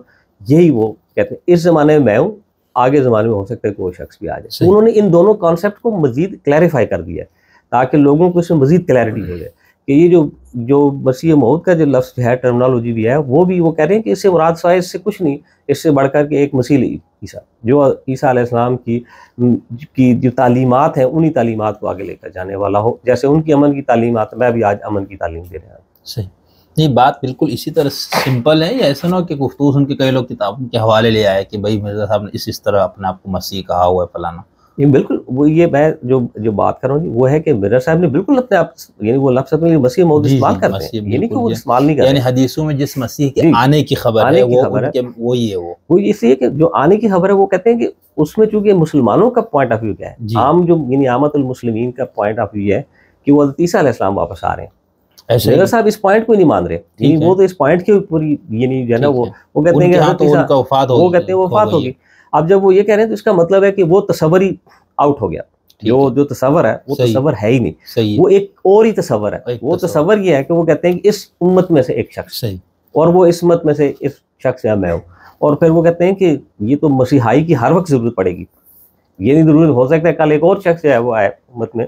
तो वो यानी इस तसव्वुर की बिल्कुल जो आम मुसलमानों का तसव्वुर, उसके बिल्कुल ऑपोजिट एक तसव्वुर दे रहे हैं कि कोई ऐसा वो नहीं कि जिस तरह लोगों के जहन में कि वही हज़रत ईसा आए हैं, वो कहते हैं मैं वो ईसा नहीं हूँ, ये बिल्कुल आप लोगों के जहन में नहीं, मैं इस उम्मत का एक शख्स हूँ जो इस वक्त है। सही, बहुत अच्छा। अच्छा, अभी इसी से मुतालिक मैं एक और आपसे सवाल ये करना चाहता हूँ ना कि बाकी चले आपने फरमाया कि सूफिया ने जो अपने लिए मुल्हम होने का या मुहद्दस होने का, खुदा से हम कलाम होने के सारे दावे आपने फरमाया कि मौजूद है अपने अरबी वगैरह का भी। अच्छा, अभी दिलचस्प बात है कि गुज़श्ता दिनों में ना इराक़ के एक बहुत बड़े आलिम जो कि अब तो शिया नहीं रहे, मतलब आज़ाद ख्याल और उस तरह के हो गए वो, लेकिन वो ख़ुद इरफान और उसके, तो उन्होंने भी बहुत इस पे बात की कि मैं उस खुदा को कैसे मानूंगा जो बनी इसराइल के बिछड़े की तरह बात ही नहीं करता। ठीक है ना, वो कहते हैं हज़रत मूसा ने तो दलील ये दी थी कि भाई ये कैसे इलाह है जो बात नहीं करता। यह हज़रत इब्राहिम ने कहा था कि जिनको तुम पूछते हो किस तरह से इलाह, तो लायंतिकून वगैरह। तो उस पर उनका ये कहना भाई मैं तो उस खुदा को मानता हूँ जिसको इरफान वाले और सूफिया मानते हैं, जो हम कलाम होता है, जिससे आज भी बात होती है। तो उनका अपने एक नुक्ते नज़र, मैं सिर्फ इसमें ये कह रहा हूँ कि यानी चलो हम गुजरे हुए बुजुर्गों की, और फिर ये बंदा जो अभी मौजूद है उन्होंने बहुत तफसील से इसके ऊपर बात की। लेकिन मुझे सवाल ये है ना कि भाई बाकी शेख अकबर वगैरह या और आपने कहा कि अब्दुल कादिर जिलानी या और जिस तरह सूफिया गुजरे हैं या शियाओं में इरफानी बहुत से गुजरे हैं, तो उनमें से लोग उन्होंने तो अपने नबी, रसूल, नबूवत, रिसालत वगैरह की इस्तिलाह तो इस्तेमाल नहीं की ना। तो मिर्ज़ा साहब ने इतनी शिद्दत से और इतनी कसरत से ये इस्तिलाह अपने लिए इस्तेमाल क्यों की, जिससे खामखा एक झगड़ा बहुत ज़्यादा हो गया? ये खुदा का हुक्म था उनको कि कहना है आपने? नहीं, वो असल में इसको मिर्ज़ा साहब जो है ना वो क्यों इस्तेमाल करते हैं वो मैं आपको, उसकी वजह ये है कि जब आपने यानी मिर्ज़ा साहब ने जब ये बात कही कि ये जो मसीह मौत की टर्मिनोलॉजी, उन्होंने कहा इसका मतलब है कि आप नबी होने का दावा करते हैं, क्योंकि आम मुसलमानों का ख्याल ये था कि वो तो हज़रत ईसा अलैहिस्सलाम। मिर्ज़ा साहब इस चीज़ को एक्सप्लेन करने कहते हैं कि नहीं, मैं कोई नबी का दावा नहीं कर रहा, मैं जो बात कर रहा हूँ वो ये है कि सिर्फ़ एक ऐसा शख्स जिससे खुदा हम कलामी करता है। अच्छा, फिर वो कहते हैं कि क्योंकि हदीस में जो लफ्ज़ आप, वो जो हदीस है जहाँ नवास बिन समान की हदीस, जहाँ वो लफ्ज़ नबीउल्लाह 3 दफ़ा आया, तो मिर्ज़ा साहब कहते हैं कि वो जो लफ्ज़ नबीउल्लाह इसको वो एक्सप्लेन कर रहे हैं। वो कहते हैं कि ये हदीस जो है इसमें इस लफ्ज़ से मुराद सिर्फ इतनी है कि एक शख्स जिससे खुदा हम कलाम होता है, यानी वो अब नबूवत चूँकि ख़त्म हो गई है और इसके मुताबिक जो है अगर कोई शख्स जो है इस हदीस के मुताबिक आए तो वो तो ख़त्म नबूवत का है, उसका वो ख़त्म हो जाती है, ख़त्म नबूवत की जो मोहर है वो टूटती है। तो मिर्ज़ा साहब उस लफ्ज़ को, क्योंकि हदीस में आ गया लफ्ज़ और इधर लफ्ज़ आया कि जी वो मसीह आ रहा है और मसीह आएगा फ़लाँ फ़लाँ फ़लाँ, आगे सारी निशानियाँ, और करेगा वो नबीउल्लाह। अब इससे ये धोखा लगता है कि शायद मिर्ज़ा साहब अपने आप को नबी कहते हैं। आपने फिर इस बात को सराहत से ये एक्सप्लेन करने की कोशिश की कि ये जो नबीउल्लाह का लफ्ज़ है ये हकीकी मानों पर मामूल नहीं है, ये इस्लाम की इस्तिलाही मानों पर नहीं है। इससे मुराद सिर्फ इतनी है कि एक शख्स जो जिसको लुग़वी मानों में आप कह लें कि खबर देने वाला, तो इसलिए फिर आपने इस लफ्ज़ को बार बार इस्तेमाल किया लोगों को एक्सप्लेन करने के लिए, ताकि लोगों को ये धोखा न लगे कि इससे मुराद में अपने शख्स जो है वो नबीउल्लाह कह रहा है, क्योंकि हदीस में लफ्ज़ आ गया।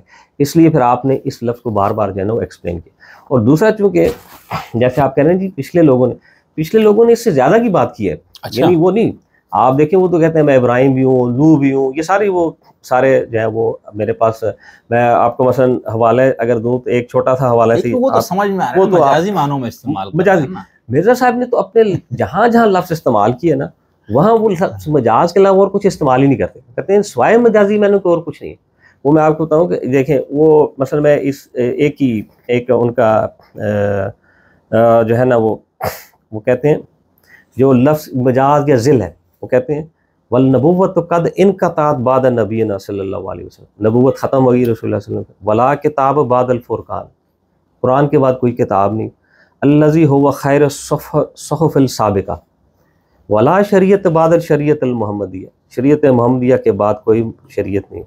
बैदानी सुम्मीतु नबिय्यन अला लिसानिल खैरिल बरिया ज़ालिका अमरुन ज़िल्लियुन मिन बरकातिल मुताबिअत वमा अरा नफ्स खैरिन ओ वजदतु कुल्लमा वजदतु में हाज़ल नफ्सल मुक़द्दसा वमा आनी मिनल्लाहि मिन नबुव्वति इल्ला कसरतल मुकालमा वल मुखातबा व लानतुल्लाहि अला मन अरादा फ़ौक़ ज़ालिक, मैं उस पर लानत भेजता हूँ अल्लाह की कि अगर कोई से ज़्यादा कोई बात करे। यानी मैं भी स्वाय इसके कि ज़िल्ली और जो मजाजी का लफ्ज़ है इससे ज़्यादा जो है मेरी भी इससे कोई मुराद नहीं, सही कतन और कोई मैं मुराद नहीं ले रहा, क्योंकि ज़िल्ली और जो मजाजी लफ्ज़ है। और फिर आगे कहते हैं वह इन्ना रसूलुल ख़ातमुन नबिय्यीन अलैहि इनक़तात सिलसिलतुल मुरसलीन, आपके ऊपर मुरसलीन का सिलसिला ही ख़त्म हो गया। फ़लैसा हक़्क़ुन अहदन अन यदन नबुव्वा बाद रसूलिल मुस्तफ़ा, किसी को हक़ नहीं कि वो रसूलुल्लाह सल्लल्लाहु अलैहि वसल्लम के बाद जो है वो नबूवत का दावा करे।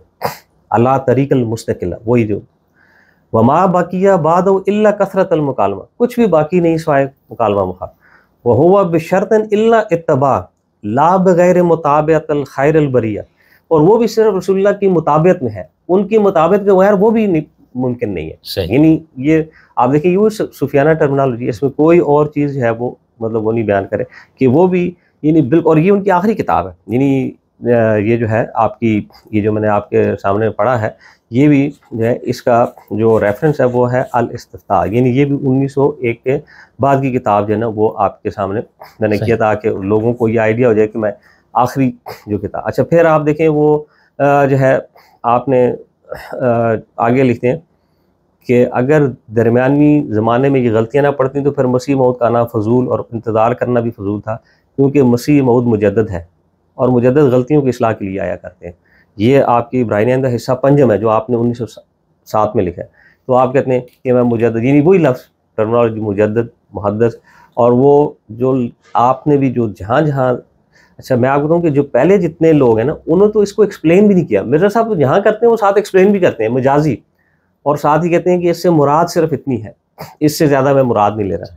तो मिर्ज़ा साहब ने अपनी, आप अगर उनकी सारी तहरीरात को पढ़ें तो वहाँ पे वो सिर्फ अगर कोई चीज़ है तो वो स्वाय इससे कि ज़िल्ली बरूज़ी मजाजी, इससे ज़्यादा कोई चीज़ नहीं है। यानी आपने लफ्ज़ ही इस्तेमाल किया, और ये बड़ा आसान है ज़िल्ली, यानी आप देखें मजाजी खुदा हम आम तौर पर, अब लोगों को शायद इससे होता है कि मजाजी खुदा के मजाजी नबी क्यों का, मजाजी तो वेरी इजी टू अंडरस्टैंड। क्या है, हम कहते हैं जी खुदा और मजाजी, लफ्ज़ मजाजी के लगाने से ही पता चल जाता है कि ये माहियत ही बदल गई है, यानी ये बिल्कुल कुछ और चीज़ है।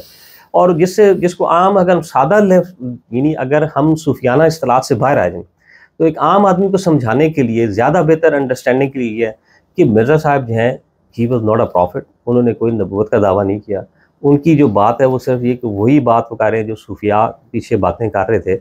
और फिर सिर्फ यही नहीं बल्कि वो ये कह रहे हैं कि नबूवत जो है वो अपनी तमाम कमालात के साथ ख़त्म है, रसूलुल्लाह के बाद कोई नबी नहीं आएगा। हाँ, सिर्फ मुहद्दस का लफ्ज़ है अगर इस्तेमाल जिस पे आएगा वो आएंगे, इसके अलावा मजाजी दिल्ली बरूजी के अलावा कोई और हकीकत। और क्योंकि ये हकीकत है ही नहीं, मजाज है क्या या ज़िल है क्या, साया है, उसकी कोई हकीकत नहीं है। तो इसीलिए, और यही वजह है कि मिर्ज़ा साहब अपने, अगर वो अपने आप को नबी कह रहे होते तो फिर कहते हैं मेरा मानना भी तो जो है वो ना मानना कुफर है। आपने ये भी नहीं कहा, कम्प्लीटली आप कहते हैं मेरे ना मानने से कोई शख्स काफिर दायरा इस्लाम से खारिज नहीं होता।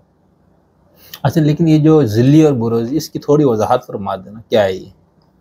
देखें, ज़िल को बड़ा आसानी से, ज़िल जो है यानी एक साया है, परतौ है। ठीक अब है। वो ये जो सूफिया वो क्या कहते हैं कि जब आप रसूलुल्लाह सल्लल्लाहु अलैहि वसल्लम की मुताबियत में, आपकी पैरवी में इस हद तक चले जाते हैं कि वो एक परताव आपके ऊपर पड़ता है, ये सूफियाना टर्म। अच्छा, इसको मैं एक बार बताऊँ, ये एक बड़े मशहूर इंग्लिश के पोएट हैं जॉन कीट्स, वो एक उन्होंने इसको एक चीज़ की, उसको कहते हैं नेगेटिव कैपेबिलिटी।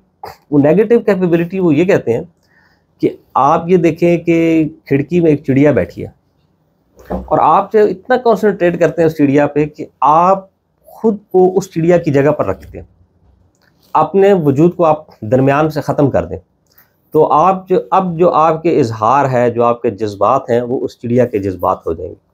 ये जो सूफियाना इस्तिलाहात हैं, जो मजाजी या वो जिसको आप कहें बुरूज़ी, वो भी ये कहते हैं कि ये क्या है कि रसूलुल्लाह सल्लल्लाहु अलैहि वसल्लम की ज़ात में इस कदर अपने आप को आप गुम कर देते हैं कि आप अपना वजूद ख़त्म हो गया। अब जो है वो एक किस्म का परताव जो है वो का साया आपके ऊपर पड़ता है। ठीक है, ये नहीं, आप कोई इससे ना भी इख्तलाफ भी कर सकता है जी कि ऐसा नहीं है, लेकिन ये जो चीज़ है ये नबूवत नहीं है, क्योंकि साया कुछ अपनी हकीकत नहीं रखता। ज़िल है, जैसे लफ्ज़ ज़िल है या जो है मजाज है, जैसे मैंने बताया कि अब मजाजी खुदा से मुराद हम सिर्फ खामन जो है कहा जाता है। कभी किसी खातून ने नहीं समझा कि मेरा खामन जो है वो मेरा खुदा बन गया, वो मजाजी खुदा से मुराद जो हमेशा खामन ही समझा जाता है। इसी तरीके से ये जो लफ्ज़ है इसको भी, और मेरे साहब ने इसको ऐसे ही बयान कहते हैं कि ये ऐसे एक जैसे परताव है, एक साया आप पे पड़ता है, लेकिन साये की हकीकत जो है वो है जो मौजूद है। साया जो है उसकी कोई हैसियत नहीं है। सही। तो यही जो सूफिया वो कहते हैं कि हमारी अपनी हैसियत कोई नहीं, अगर कुछ है तो वो रसूलुल्लाह सल्लल्लाहु अलैहि वसल्लम की हकीकत है। तो हम जो है वो दरअसल रसूलुल्लाह की ज़ात में गुम हो गए। और ये जो है एक आम हो सकता है, मेरे जैसे कम से कम मेरे जैसे बंदा तो एक्सपीरियंस नहीं कर सकता, लेकिन बहुत सारे ऐसे नेक लोगों को शायद जो एक्सपीरियंस तक पहुँचे, और मेरा साहब नहीं, मुझसे कहते हैं। थैंक यू, बहुत शुक्रिया जी।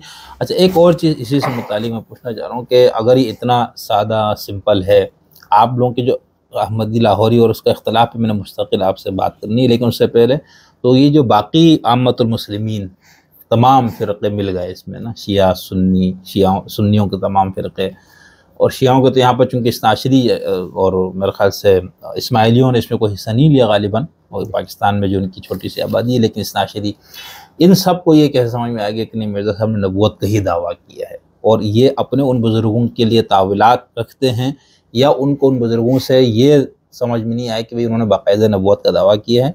तो मिर्ज़ा साहब के केस में ऐसा क्या हुआ?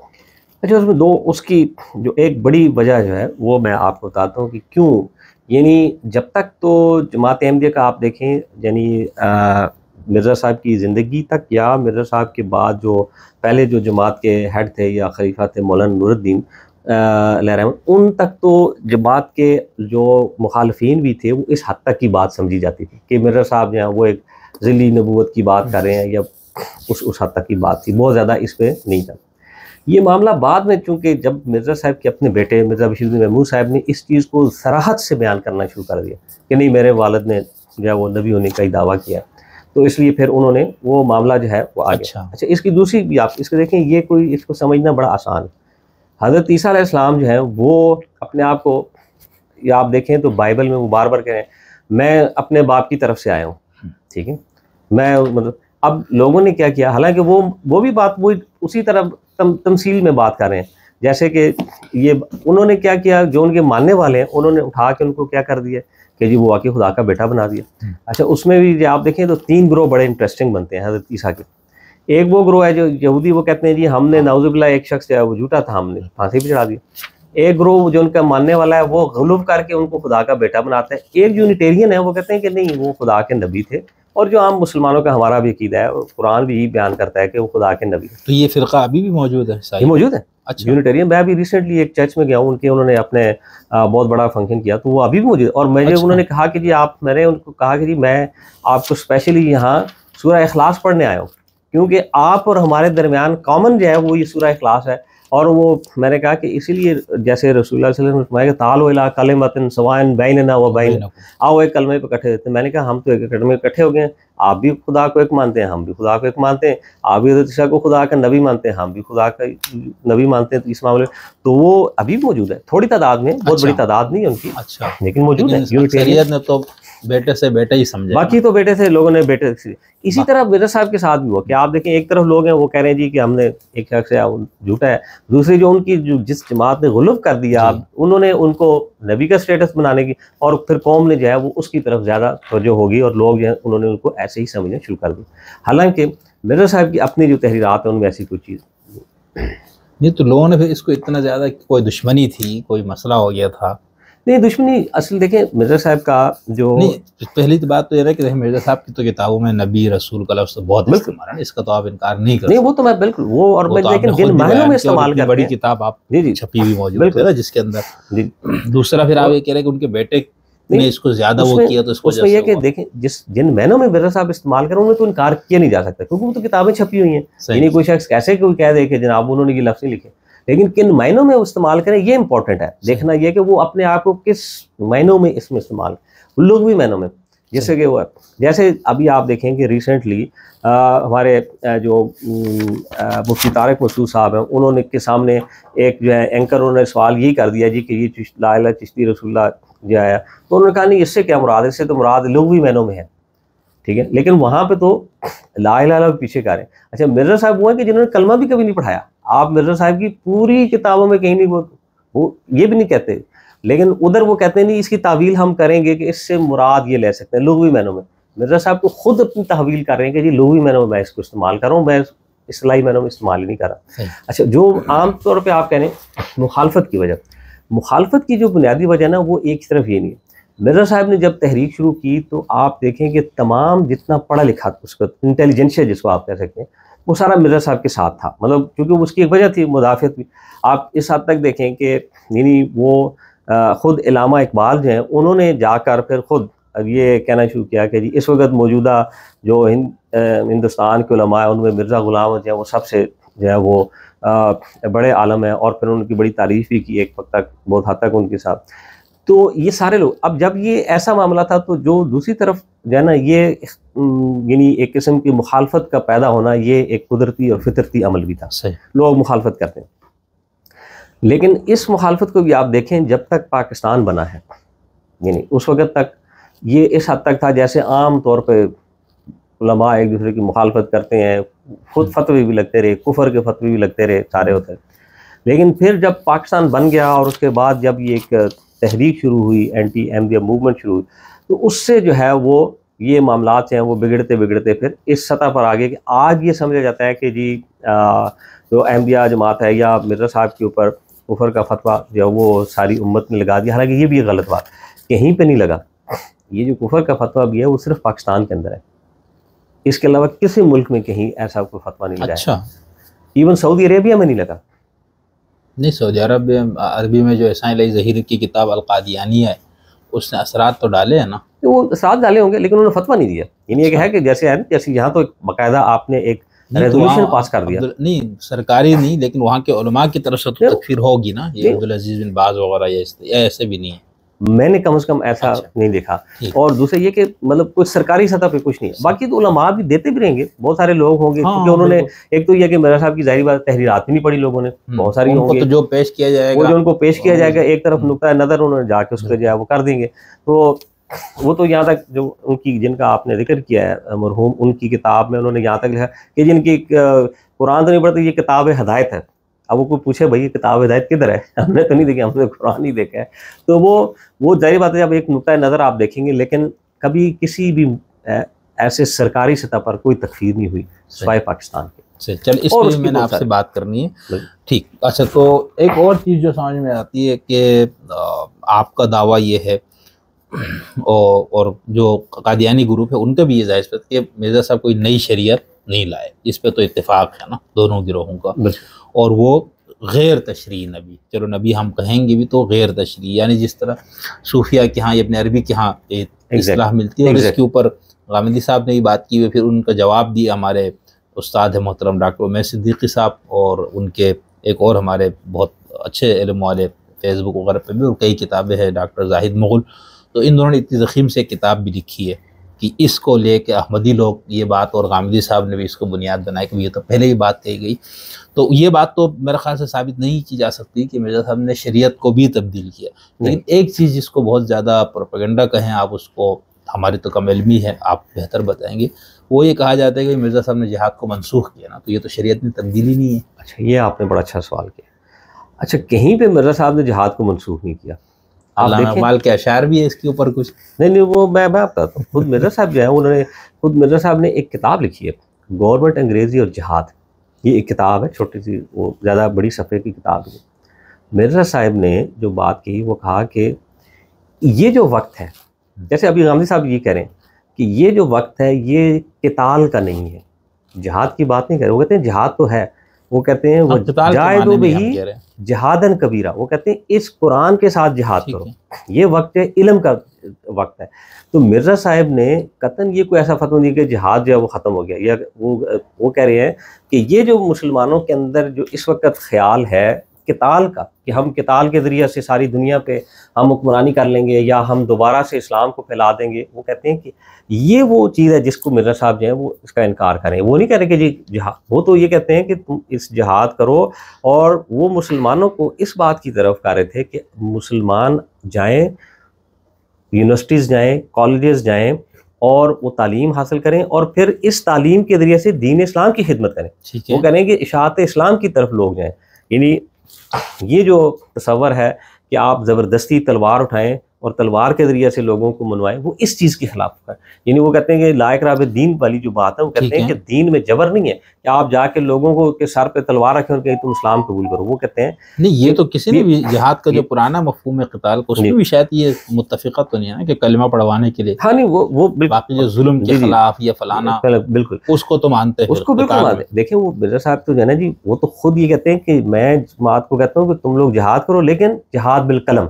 आज का वक्त जो है वो जिहाद बिल कलम का वक्त है। सही। वो कतन ये नहीं कहते आप जो है वो। और फिर आप ये देखें, अगर ऐसी बात होती तो आज भी पाकिस्तान की तारीख के अंदर वो जर्नैल जिनको ये कहा जाता है कि उन्होंने जाके फतह हासिल की और जो सामने खड़े थे वो सारे के सारे अहमदी थे। यानी स्पेशली आप देखें 65 की वॉर में जितने भी लोग थे वो सारे के साथ, तो वो तो फिर खड़े हो जाते कि जी हम तो जिहाद नहीं करते। वो कहते हैं कि नहीं, जिहाद को मिर्ज़ा साहब ने ये एक्सप्लेन किया कि ये इट्स अ डिफेंसिव वॉर, ये दिफाई जंग है।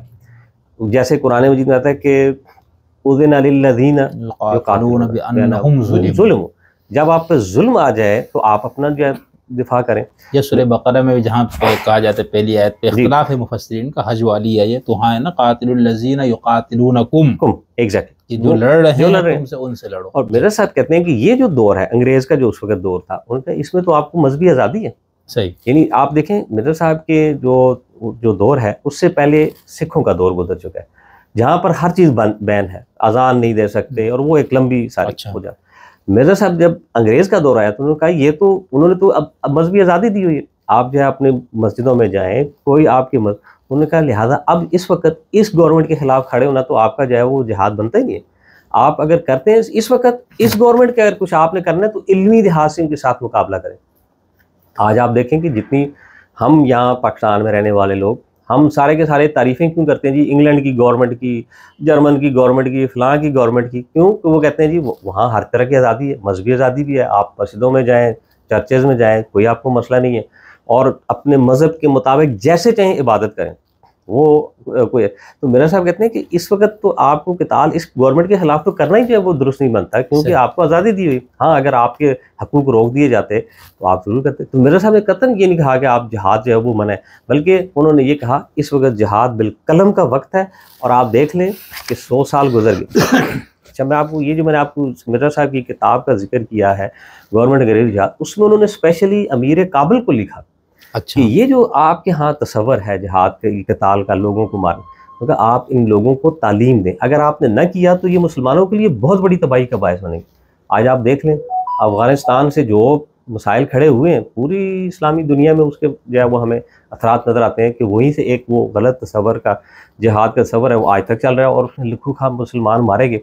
तो मिर्ज़ा साहब तो इस बात की तरफ लोगों को कहते हैं, कतन आपने कोई जिहाद किया जाए, वो नहीं कहा कि वो ख़त्म हो गया या उसको मनसूख कर रहा हूँ या ये कि आज, हाँ, वो कह रहे हैं क़िताल का जो है वो अपनी। सही।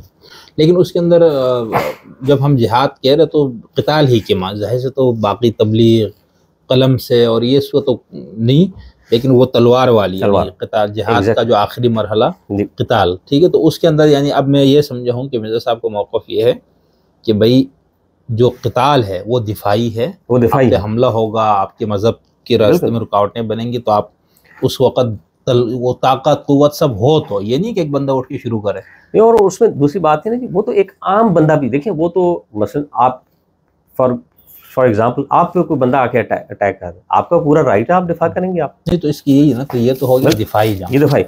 लेकिन इक़दामी जंग के किसी शक्ल के मिर्ज़ा साहब कायल नहीं रहे।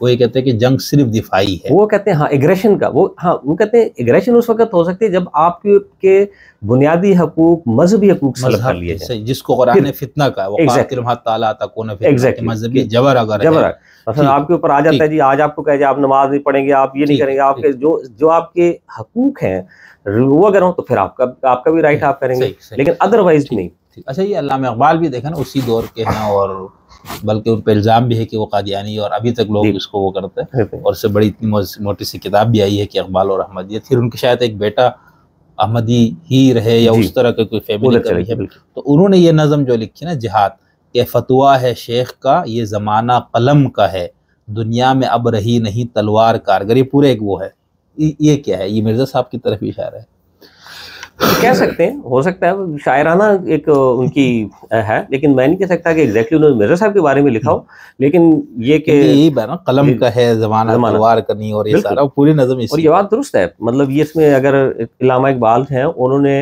आप अगर देखें तो मेरा ख्याल है कि ये जो मिर्ज़ा साहब का पॉइंट ऑफ व्यू है वो आज तारीख ने साबित कर दिया। अगर कोई इसके मुखालिफ हैं तो वो सारे जो हैं उनकी जो मुखालफत है वो तो साबित नहीं होती, क्योंकि जो लोग जिन्होंने ये कोशिश की है वो सब नाकाम हो चुके हैं। आप जहाँ जहाँ जंगें हुई हैं वहाँ देख लें, हालात जो हैं वो आखिरकार मुसलमानों की तबाही, हमें गज़ा को देख लें और बाकी जगहों को, ये अफगानिस्तान की सिचुएशन देख लें, तो वहाँ पे तो कुछ जो है उससे कोई फ़ायदा हासिल नहीं हुआ। अच्छा, मैं एक और चीज़ समझना चाहता हूँ कि मिर्ज़ा साहब को, जैसे आप लाहौरी ग्रुप का तो ये है कि वो मुजद्दिद मानते हैं, और नबी वगैरह का जहाँ भी लफ्ज़ उन्होंने अपने लिए इस्तेमाल किया, आप लोग फरमाते कि वो मुजद्दिद या मुहद्दिस के बारे में है, मुल्हम जिस पे इल्हाम होता है, वो सूफियाना इस्तिलाह है।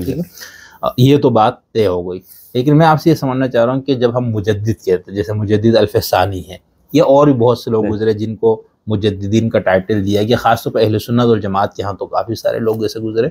तो आप मिर्ज़ा साहब की मानने वाले, अभी मैं अहमदी और ये लाहौरी और रबुआ या कादियानी में तकसीम नहीं कर रहा हूँ, मिर्ज़ा साहब का अपना और जो भी उनके नाम पे जो एक जमात बनी या उनकी तरफ काफ़ी लोग आ गए, तो इस गिरोह को आप लोग क्या कहते हैं, ये मुसलमानों का एक फ़िरक़ा है या ये अहले सुन्नत वल जमात का टूटा हुआ कोई सितारा है?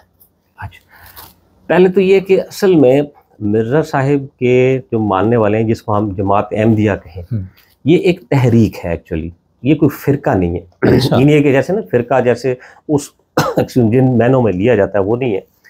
ये एक मिर्ज़ा साहब ने एक तहरीक शुरू की कि आप दीन इस्लाम की, एक इशाअत इस्लाम की, तो ये जो है एक तहरीक है जिसमें लोग शामिल हुए, और ये अहले सुन्नत ही का, देखें हम यह अपने आप को अहले सुन्नत ही इसलिए करार देते हैं कि मिर्ज़ा साहब खुद ये कहते हैं कि आप जो है फ़िक़्ह हनफ़ी पे अमल करें, फ़िक़्ह हनफ़ी के ऊपर अमल करने के लिए, तो लिहाजा इसका मतलब यह है कि हम अपने आप को अहले सुन्नत का ही हिस्सा समझें। अच्छा, मिर्ज़ा साहब, अब वो अक्सर लोग कहते हैं जी कि मिर्ज़ा साहब ने फ़िरका का लफ्ज़ क्यों इस्तेमाल किया, वो ये है कि जब सेंसस आया गवर्नमेंट ने, जब वो मरदमशुमारी का, तो उसमें हर एक जगह पे लिखना था कि आप किस उस फ़िरका से ताल्लुक़ रखते हैं। तो फिर मिर्ज़ा साहब ने ये कहा कि मैं जो है, चूँकि जितने भी पहले फ़िरक़ों के नाम, यानी आप देख लें इवन के जो अपने आप को लोग हनफी कहते हैं या मालकी कहते हैं या शाफ़ी कहते हैं, वो कहते हैं कि ये तो उन्होंने अपने इमामों के नामों पे रखा है। मैं जो नाम अपनी जमात को दे रहा हूँ वो दे रहा हूँ रसूलुल्लाह सल्लल्लाहु अलैहि वसल्लम के दूसरे नाम अहमद सल्लल्लाहु अलैहि वसल्लम। इससे भी लोगों को मुन कन्फ्यूजन ये होती है कि शायद मेरा साहब अपने नाम है। वो कहते हैं कि चूँकि रसूलुल्लाह सल्लल्लाहु अलैहि वसल्लम का जो नाम अहमद सल्लल्लाहु अलैहि वसल्लम है वो एक जमाली नाम, आपने लफ्ज़ आप दो लफ्ज़ इस्तेमाल करते हैं अपनी तहरीरात में, जलाली और जमाली। वो कहते हैं कि मोहम्मद सल्लल्लाहु अलैहि वसल्लम एक सूफिया का, कि मोहम्मद सल्लल्लाहु अलैहि वसल्लम जलाली नाम है और अहमद सल्लल्लाहु अलैहि वसल्लम जो है जमाली नाम है। तो मैं अपनी जमात का नाम जो है वो अहमदिया, यानी अपने फ़िरका अहमदिया रखता हूँ। अच्छा, आप देखें कि ये मिर्ज़ा साहब की कितनी एक पुरहिकमत बात थी कि आज जो है बड़े बड़े जो उनके मुखालिफिन वो कहते हैं इनको अहमदी मत कहो, अहमदी तो हम है। ये आपने सुनी होगी ये तहरीरात में नाम नहीं लेता, लोग कहते हैं अहमदी मत कहो, कादियानी कहो, इनको आप कादियानी कहो। मिर्जा साहब ने उस वक्त कहा कि ये मैं अहमदिया रख रहा हूँ रसूलुल्लाह सल्लल्लाहु अलैहि वसल्लम के नाम, अहमद सल्लल्लाहु अलैहि वसल्लम पर। तो इसलिए यानी हम ये नहीं समझते कि ये कोई फ़िरका उस सेंस में है, बल्कि एक जमात है, एक तहरीक है जिसमें लोग शामिल हुए। अच्छा। और ये अहले सुन्नत के लोग भी इसमें शामिल थे, इसमें अहले हदीस भी शामिल हुए, इसमें जो है वो अहले तशय्युअ भी शामिल हुए, हर तरह के लोग जो हैं उस तहरीक में शामिल हुए। यानी ये, लेकिन चूँकि मिर्ज़ा साहब खुद हनफी थे तो इसलिए आप ये कह सकते हैं कि मिर्ज़ा साहब ने फिर ये कहा आपने एक किताब छोटी सी लिखी है, रिव्यू बर मुबाहिसा बटालवी व चकड़ालवी। अच्छा। उसमें मिर्ज़ा साहब ने अपनी जमात को इंस्ट्रक्शन, वो इंस्ट्रक्शन बड़ी इंपॉर्टेंट, वो कहते हैं कि मैं अपनी जमात को ये इंस्ट्रक्शन दे रहा हूँ कि तमाम मामलात में कुरान हकम है, यानी जो भी फैसला हो आप कुरान हकम है। अगर आपको, क्योंकि आप अगर कुरान में न कोई, हमारी इंसानी एक लिमिटेशन है, आपको कुरान में कोई चीज़ समझ आए तो फिर आप सुन्नत रसूल सल्लल्लाहु अलैहि वसल्लम पर तो करें।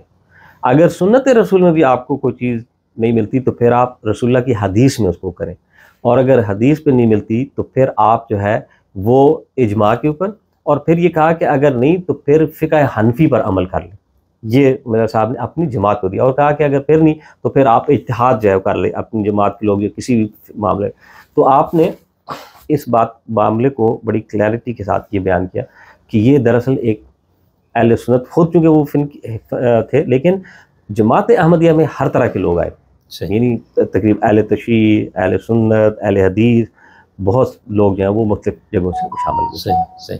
तो मतलब हम ये समझे कि ये बुनियादी तौर पर अहले सुन्नत और जमात के अंदर से ही उठा हुआ एक शख्स है और वो एक गिरोह है। एग्जैक्टली ऐसा ही है। ठीक। अच्छा, ये तो चलो मैंने कहा कि ये बुनियादी बातें थी। अच्छा, कोई दोस्त, कोई साथी अगर हमारे इस मेहमान शख्सियत की गुफ्तगू पर तनकीद करना चाहें, तबसरा करना चाहे किसी भी तरह का शाइस्तगी और तहजीब के साथ, तो हमारा प्लेटफार्म हाजिर है इसके लिए। और किसी भी फ़िरक़े से आपको ताल्लुक़ हो, आप शिया हैं, सुन्नी है, सुन्नियों में से आप अहले हदीस है, वहाँ भी जो भी है, तो आप तशरीफ़ लाए, इंशाअल्लाह हम इस पर तबसरे के लिए हमारा प्लेटफार्म हाजिर है। और इसमें कोई बुखल से काम नहीं लिया जाएगा, क्योंकि हमारा मकसद ये है कि दूसरा नुक्ते नज़र भी सामने आए। यानी एक तरफा सब बुराई और ये सब कुछ नहीं, तनकीद होनी चाहिए, इल्मी तनकीद होनी चाहिए, किसी पर भी होनी चाहिए, कोई शख्स भी तनकीद से मुबर्रा ना हो। तो किसी दोस्त को अगर कोई बात करनी है तो इंशाल्लाह बहुत अच्छा। वैसे तो इस पे तो बहुत सारी चीज़ें हैं, लेकिन चूँकि आपके पास हमारे पास टाइम कम है, इसलिए मैं आप इस पे आता हूँ कि मिर्ज़ा साहब की वफ़ात के बाद ये जो इख्तलाफ हुआ, और जिसके बाद जमात अहमदिया के दो बड़े हिस्से हमारे सामने नज़र आते हैं, एक को हम लाहौरी ग्रुप और एक को कादियानी ग्रुप कहते हैं या रबुआ वाले कहते हैं। तो इसमें बुनियादी तरीन इख्तलाफ क्या यही नबूवत का मसला ही था? इसमें बुनियादी तरीन जो इख्तलाफ है वो दो थे। अच्छा, आप कह सकते हैं बुनियादी इख्तलाफ जो है वो, एक तो ये कि जी मिर्ज़ा साहब का स्टेटस, यानी जमात रब्बा का पॉइंट ऑफ व्यू ये था जिसको क्या कि मिर्ज़ा साहब जो है वो नबी हैं। सही। और जमात अहमदिया के लाहौर के जो अकाबरीन थे उन्होंने इस बात पे इख्तलाफ किया। अच्छा, ये भी आपको मैं बता दूं कि जमात अहमदिया लाहौर के जो अकाबरीन हैं, जिनमें मौलाना मोहम्मद अली और ख्वाजा कमाल, ये वो लोग थे जो मिर्ज़ा साहब के क्लोज तरीन साथी हैं। यानी वो लोग जिनको क्लोज तरीन साथी इसलिए कि उनके साथ ज़िंदगी गुजारी सारी। इन्होंने सब ने इस बात का इनकार किया। उन्होंने कहा जी हमने मिर्ज़ा साहब को कतन नबूवत नबी के तौर पर हमने बैत नहीं की थी, और इस चीज़ के ऊपर हमने इख्तलाफ किया। दूसरी बात कि जहाँ से इख्तलाफ शुरू हुआ वो एक मजमून था, वो मौलाना नूरुद्दीन जो कि पहले मिर्ज़ा साहब के बाद जो खलीफा थे उनकी ज़िंदगी में शुरू हुआ। मिर्ज़ा महमूद अहमद साहब जो मिर्ज़ा ग़ुलाम साहब के बेटे थे, उन्होंने एक मजमून लिखा, मुसलमान वो है जो सब मामूरों को माने। इस मजमून में उन्होंने ये लिखा कि जो लोग, यानी अब मामूर से चूँकि मुराद सबको ले थे, तो जो लोग मिर्ज़ा साहब को भी नहीं मानते वो मुसलमान नहीं है। ठीक। इसके ऊपर फिर मौलाना नूरुद्दीन साहब ने खुद मौलाना मोहम्मद अली और उनको कहा कि देखें इनको बात समझ नहीं आई, आप इसका जवाब लिखें। ये वो आप कह लें कि ये वो बुनियादी वो इख्तलाफ का था जिससे वो काम शुरू हुआ। फिर मौलाना मोहम्मद अली साहब ने इसके ऊपर पूरा जो है मजमून लिखा, और फिर उनकी किताब ये रद्द तकफीर अहले क़िबला और सब बहुत सारी किताबें इसको लिखी। तो ये एक बुनियादी नुक्ता था कि मिर्ज़ा साहब कतन नबी नहीं है। दूसरा ये कि नबूवत हज़रत सल्लल्लाहु अलैहि वसल्लम पर ख़त्म होगी, अब क़यामत तक कोई नबी नहीं आ सकता, नबूवत जारी नहीं है। जैसा कि जमात रब्बा का पॉइंट ऑफ व्यू ये क्या है, या वो ये है जमात रब्बा का कि जी नबूवत जारी है, और मिर्ज़ा साहब को वो एक नबी बनाते हैं।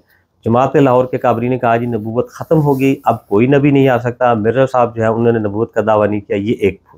दूसरा ये कि जो लोग मिर्ज़ा साहब को नहीं मानते, मिर्ज़ा महमूद अहमद साहिब ने जो कि जमात रब्बा के जो खलीफा थे या जिन पे इख्तलाफ शुरू हुआ, उन्होंने ये कहना शुरू कर दिया कि जो लोग मिर्ज़ा साहब को नहीं मानते, हाँ उन्होंने उनका नाम भी नहीं सुना, वो दायरा काफिर और दायरा इस्लाम से खारिज हैं। ये क्यों होगा? मिर्ज़ा महमूद अहमद साहिब, अच्छा। जो कि जमात अहमदिया रब्बा के पहले खलीफा थे। इसके ऊपर फिर जमात अहमदिया के जो लोग थे, दूसरे खलीफा नहीं, दूसरे खलीफा यानी दूसरे इसलिए आसे कि मौलाना नूरुद्दीन साहब के बाद दूसरे थे, लेकिन मतलब जमात रब्बा जब दोनों जमातें अलग हो गई उसमें वो पहले हो गए, तो इसलिए से दूसरे हम कह लें। उन्होंने जब ये कहा कि जी जो लोग मिर्ज़ा साहब को नहीं मानते और वो काफिर दायरा इस्लाम से खारिज हैं, इस पे फिर जमात लाहौर के जितने भी अकाबरीन थे उन्होंने इख्तलाफ किया कि ये भी मिर्ज़ा साहब की तालीम के बिल्कुल ख़िलाफ़ है, क्योंकि अब जो है वो दीन इस्लाम में दाखिल होने के लिए और दीन इस्लाम से खारिज होने के लिए सिर्फ रसूलुल्लाह सल्लल्लाहु अलैहि वसल्लम की ज़ात, जो कलमा ला इलाहा इल्लल्लाह मुहम्मद रसूलुल्लाह पढ़ता है वह मुसलमान है। लिहाजा ये जो अकीदा ये मिर्ज़ा साहब की तालीम के मुताबिक नहीं है। ये दो बुनियादी इख्तलाफ है जिस पर कि ये फिर जमातें जो है नहीं। तो मिर्ज़ा महमूद साहब ने इतना बड़ा दावा किया और तो दलील तो दी होगी ना मिर्ज़ा साहब की अपनी किताबों से या उनकी ही तहरीरों से? मैं तो मिर्ज़ा साहब की जो अपनी तहरीरों से तो उन्होंने कुछ नहीं दिया। मैं आपको बताता हूँ मिर्ज़ा साहब की एक अपनी तहरीर ही, इसी से आपको मतलब आप नहीं। तो मिर्ज़ा महमूद साहब का फिर मुकदमा किस बुनियाद पे खड़ा था? वो मैं आपको वो इसलिए कि उन्होंने एक नबी, अब जब एक शख्स को आपने नबी बना दिया तो उसका लामाला नतीजा ये निकलना है कि उसके न मानने वाले काफिर होंगे, ये एक सिंपल सी बात। लेकिन मिर्ज़ा साहब का अपना क्या है वो मैं आपको बताता हूँ। देखिए मिर्ज़ा साहब अपनी एक किताब है उनकी तरियाकुल कुलूब, ये बड़ी मशहूर किताब, उसमें वो फरमाते हैं इब्तिदा से मेरा यही मज़हब है कि मेरे दावा के इनकार की वजह से कोई शख्स काफिर या दज्जाल नहीं हो सकता। फिर आगे हाशिया में खुद लिखते हैं ये नुक्ता याद रखने के लायक है कि अपने दावा के इनकार करने वाले को काफिर कहना ये सिर्फ उन नबियों की शान है जो खुदावन ताला की तरफ से शरीयत और अहकाम जदीदा लाते हैं। बहुत वाज़ी है। तो लेकिन साहिब शरीयत के मासवा, ये बड़े इंपॉर्टेंट है, साहिब शरीयत के मासवा जिस कदर मुल्हिम और मुहद्दस है, गो वो कैसी ही जनाब इलाही में आला शान रखते हों और खिल्लत मुकालमा इलाहिया से सरफराज हों, उनके इनकार से कोई काफिर नहीं बन जाता। ये तरह मिर्ज़ा साहब का अपना। मिर्ज़ा महमूद साहब ने ये जो अकीदा ये कहना शुरू किया कि जी वो मुसलमान काफिर दायरा इस्लाम से खारिज। अच्छा, बाद में उन्होंने रजू भी किया है। अच्छा, लेटर ऑन रजू किया उन्होंने। फिर उनको ये जो है जब ये 53 में जब वो पेश हुए उनके सामने जस्टिस मुनीर, ये एक बड़ा मशहूर केस था जस्टिस मुनीर, वहाँ उनको रजू करना पड़ा। उन्होंने फिर कहा नहीं, हम इस कुफर से मुराद हम दूल्हा कुफर ले रहे हैं, इससे मुराद ये। तो उसमें जस्टिस मुनीर का बड़ा खूबसूरत फैसला, वो पढ़ने के लायक, जो मेरे अगर जमात रब्बा के भाई हैं वो ज़रूर पढ़ें। जस्टिस मुनीर ने लिखा कि नहीं, हमने इनकी पहली साबका सारी तहरीरें पढ़ी हैं, उनसे मैं कतन वो मुराद ये नहीं थी जो आज ये बयान कर रहे हैं। उससे मुराद वही थी कि वो मुसलमानों को जो है वो काफिर ही करार दे रहे थे।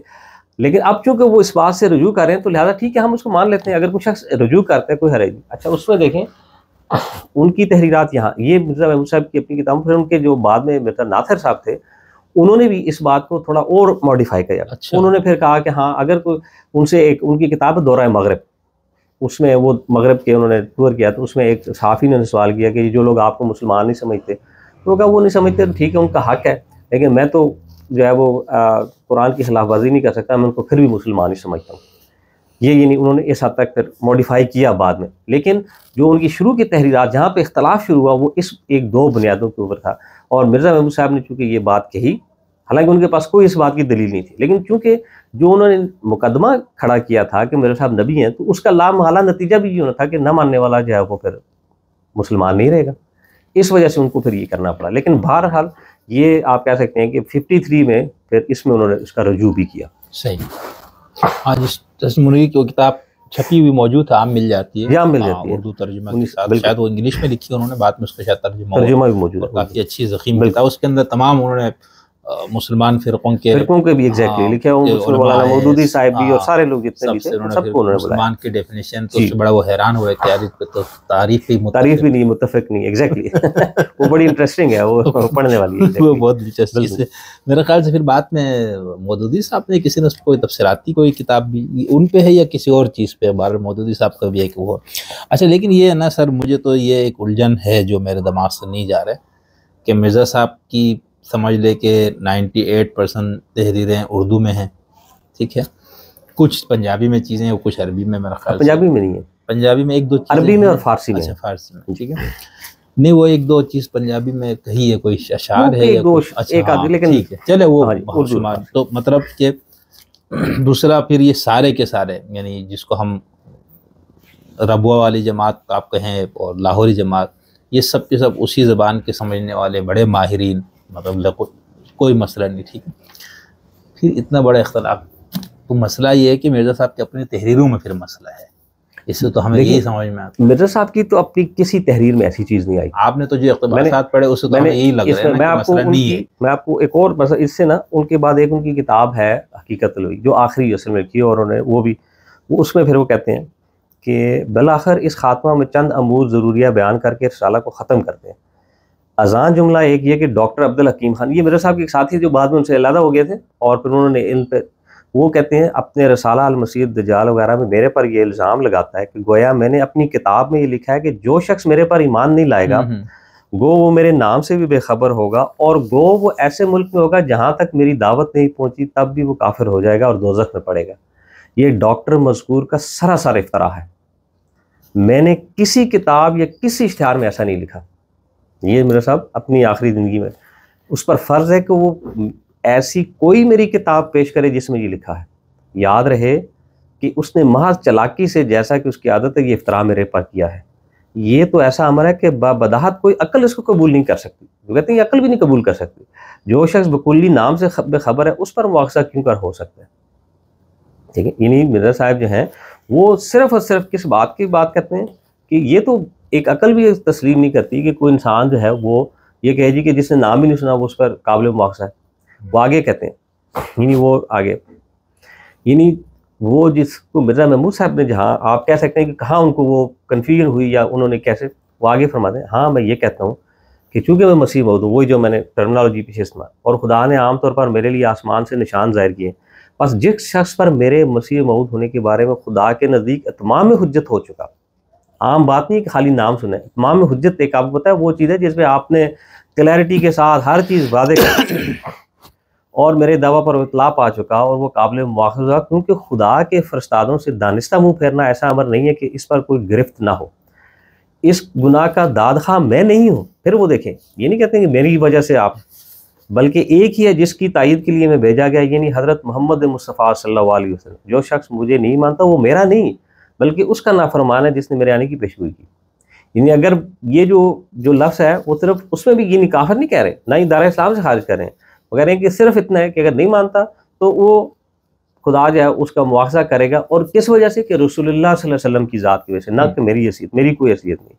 फिर इसी तरह आगे जो है वो खुद वो कहते हैं मेरे साहब, यानी कहाँ पे वो आप कहते हैं कि जी उन्होंने कहाँ से इस चीज़ को लिया होगा, ये यानी आगे अपनी एक उन्होंने लिखा, हम किसी कलमा गो को इस्लाम से खारिज नहीं कहते। ये मेरे साहब का अपना इख्तियार है, अलबत्ता जब तक कि वो हमें काफिर कहकर खुद काफिर न बन जाए। ये जो तहरीर है वो कहते हैं ये मुत्तफ़िक़ा इलाज मसला है, जो मोमिन को काफिर हो जाता है, मतलब उलट के वो जो हदीस है, जैसे हदीस में वो उस हदीस को लेते हैं कि इससे ज़्यादा, फिर वो कहते हैं ये नहीं, फिर आगे कहते हैं फिर इस झूठ को तो देखो हमारे ज़िम्मे ये इल्ज़ाम लगाते हैं गोया हमने 20 करोड़ मुसलमानों और कलमा को काफिर ठहराया। ये मिर्ज़ा साहब की अपनी किताब में, और फिर कहते हैं कि बिल्कुल स्वाय उसकी उस हदीस में जैसा है उससे ज़्यादा और कोई आपने अपनी ज़िंदगी में कोई मिर्ज़ा साहब की ऐसी तहरीर नहीं जिसमें उन्होंने कहा हो कि हिंदी में मेरे ना मानने वाले जो हैं वो काफिर हैं, ये दायरा इस्लाम से खारिज, बल्कि उसके बिल्कुल अपोजिट बात कहते हैं।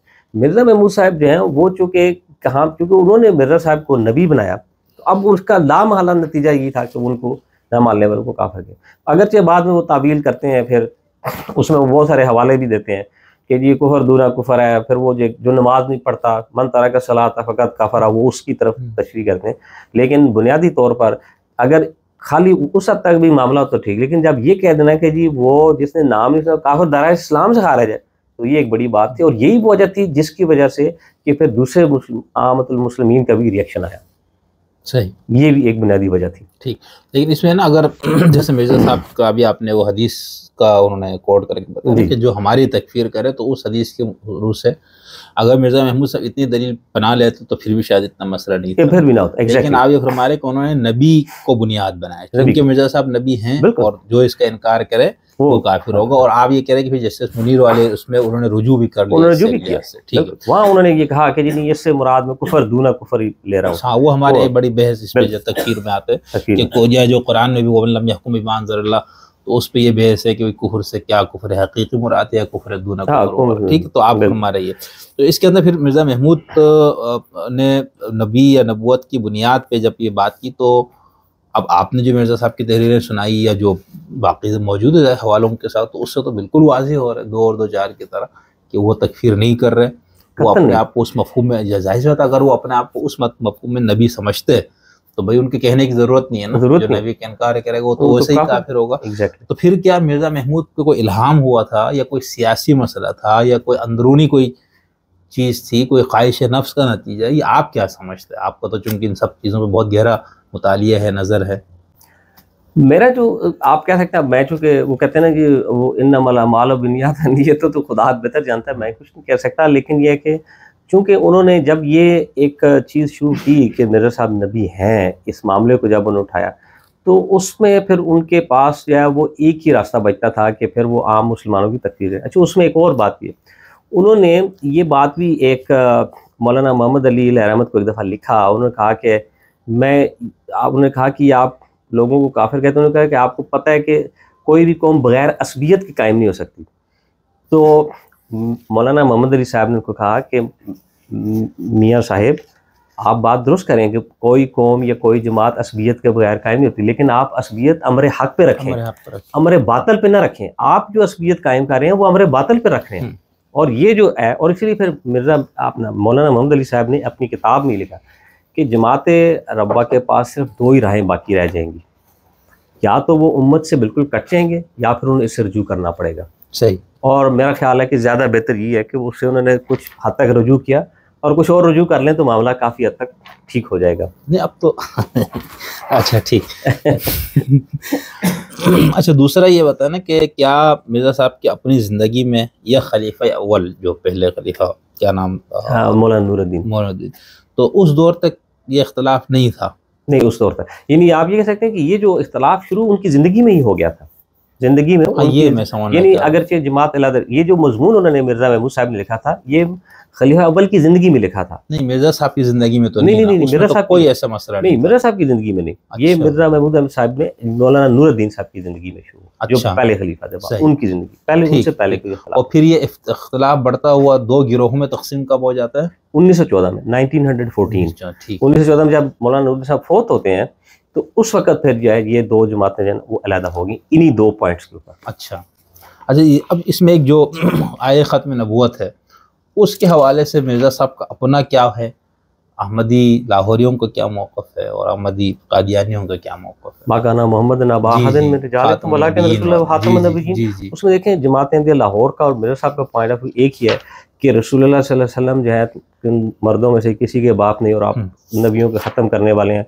और इसके मुताबिक जो इसको खुद मिर्ज़ा साहब ने कहा कि इसकी जो मज़ीद अथेंटिकेशन है वो रसूलुल्लाह सल्लल्लाहु अलैहि वसल्लम ने जो हदीस में फरमाया, ला नबी आबादी, मेरे बाद कोई नबी नहीं। वो कहते हैं कि ला नबी आबादी जो ना, ये लाए नफी जिन्स है। ठीक है, यानी इस जिन्स में कुछ नहीं है, बाकी है ही नहीं, रसूलुल्लाह के बाद अब कोई नबी जो है वो नहीं।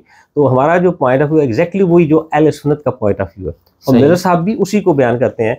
और वो कहते हैं कि ये हदीस इतनी मशहूर थी ला नबी आबादी कि इसकी सेहत में किसी किस्म का कोई जो है वो है ही नहीं।